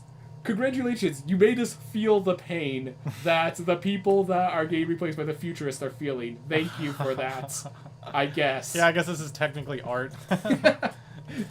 Yeah. If art makes you cry, it's good art. I didn't think they'd make me cry like this, though, jerks. I do like all the throwbacks that, like, outside of the new like, this could feel like the old Kamigawa, you know? I just wish that they said if it dies or is exiled, so I could play it in Constructed. Yeah, I'm sure you can still find a way. We'll find a way. We'll just make the format so different that those exile cards don't see play anymore. We'll just, for 3 weeks, we will figure out what the counter to that deck is and run nothing but that deck for 3 weeks straight and make people forget that's a good deck. Alright, do you have a favorite card? Are you a nighttime streamer? I can't find time during the day, so basically, yeah, it looks like we are Ace Law. My favorite card, I think, is the one. So I think I could guess what your favorite card is. What? Guess, because I don't know. I like the dragons. Oh, I guess so. I guess so. But dude, it doesn't feel like a favorite. None of these cards really like blow my mind. That's the thing I hate about this set. None of the card screams, "We're home. We're back in Kamigawa." Or like, none of the cards make me want to get back into Magic, but yeah, which sucks because Kamigawa's it's the nostalgic set, my favorite set. Like, that card's probably the best. Yeah, this is the best. I think hands down, this is the best card in the set. Which I don't want to say that's my favorite. Like, my favorite has to be the... Okay. Something that... Not objectively the best, but subjectively the best, you know. Colossal Sky Turtle. Just because your deck you're going to be able to... Like, I'm going to put this in Constructed, and it's a cool card. Yeah. Like, it's Johnny and Spike. Alright, and Colossal it's Timmy, because it's a 7 mana. Is the best card of the set. Got it. Alright. Well, now you know. It fills Timmy's and Johnny's. Yeah, Timmy's, Johnny's. I'm going to make Spike happy with it. Alright, Vorthos. What is your problems with Colossal Sky Turtle? Let's tell a story of Colossal Sky Turtle. Wait, are there any cards that fit? Oh, you gotta watch... You gotta watch the whole review. Yeah. There are lots. For current standard, I'm trying to think of a few, but I think there's some white has a lot of good cards. I mean, the whole thing about current standard is you have to say what cards are getting replaced for this, and there's no strict upgrades. So hold up. There is some strict upgrades. The lands. These legendary lands, the first one is always free because it's just basically a forest that has channel for a special ability. This is a plains that has channel. I don't think you're playing 4 of because obviously it's legendary, but all of these special legendary lands are just strict upgrades to basic lands. So you'll see at least one of each of those, is my guess. Yeah. So if you're asking for what fit into current meta decks, unfortunately, I don't think so. I can't think of one off the top of my head, at least. But then again, I'm not interested in I feel like you did say it during our review, but maybe you just didn't remember it. Yeah. I feel like there was a bunch you said this could go in that deck that exists, but I didn't remember. Voltaic Surge. I said that Thundering Rebuke is already being played. Mono Green. Oh, yeah, Invoke. The Mono Green Invoke, I did say as well. The Mono Green Invoke, I said because it just immediately makes the tokens. It makes 2 of them, so it's harder to remove. This might replace Ren and 7 for the more aggressive green decks. So, March of Burgeoning Life, we were talking about that might be more modern playable, but Tomio's Safekeeping, some people are thinking about. Oh yeah. Yeah. This card, because it gives hexproof and indestructible to any permanents, some people are thinking that because it protects any permanents. Yeah. Works with Chariot. Yeah, he's the same thing I was talking about. Mm-hmm.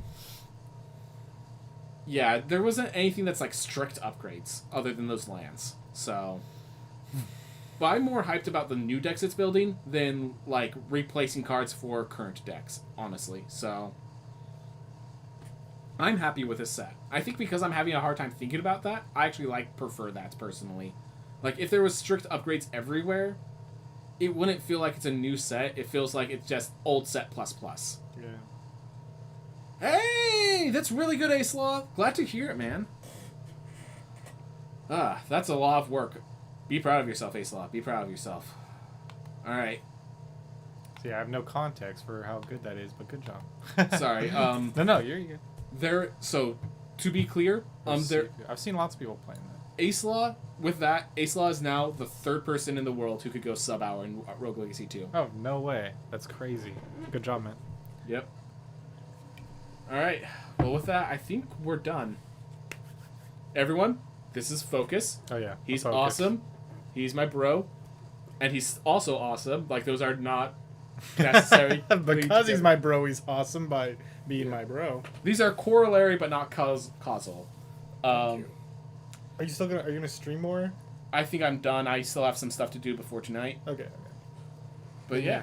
Goodbye. Thanks for watching. Thanks for coming in right at the end, Ace Law. Sorry you came right at the end, but yeah. See you guys later. Hope you have a wonderful day. And yeah. Have a nice time.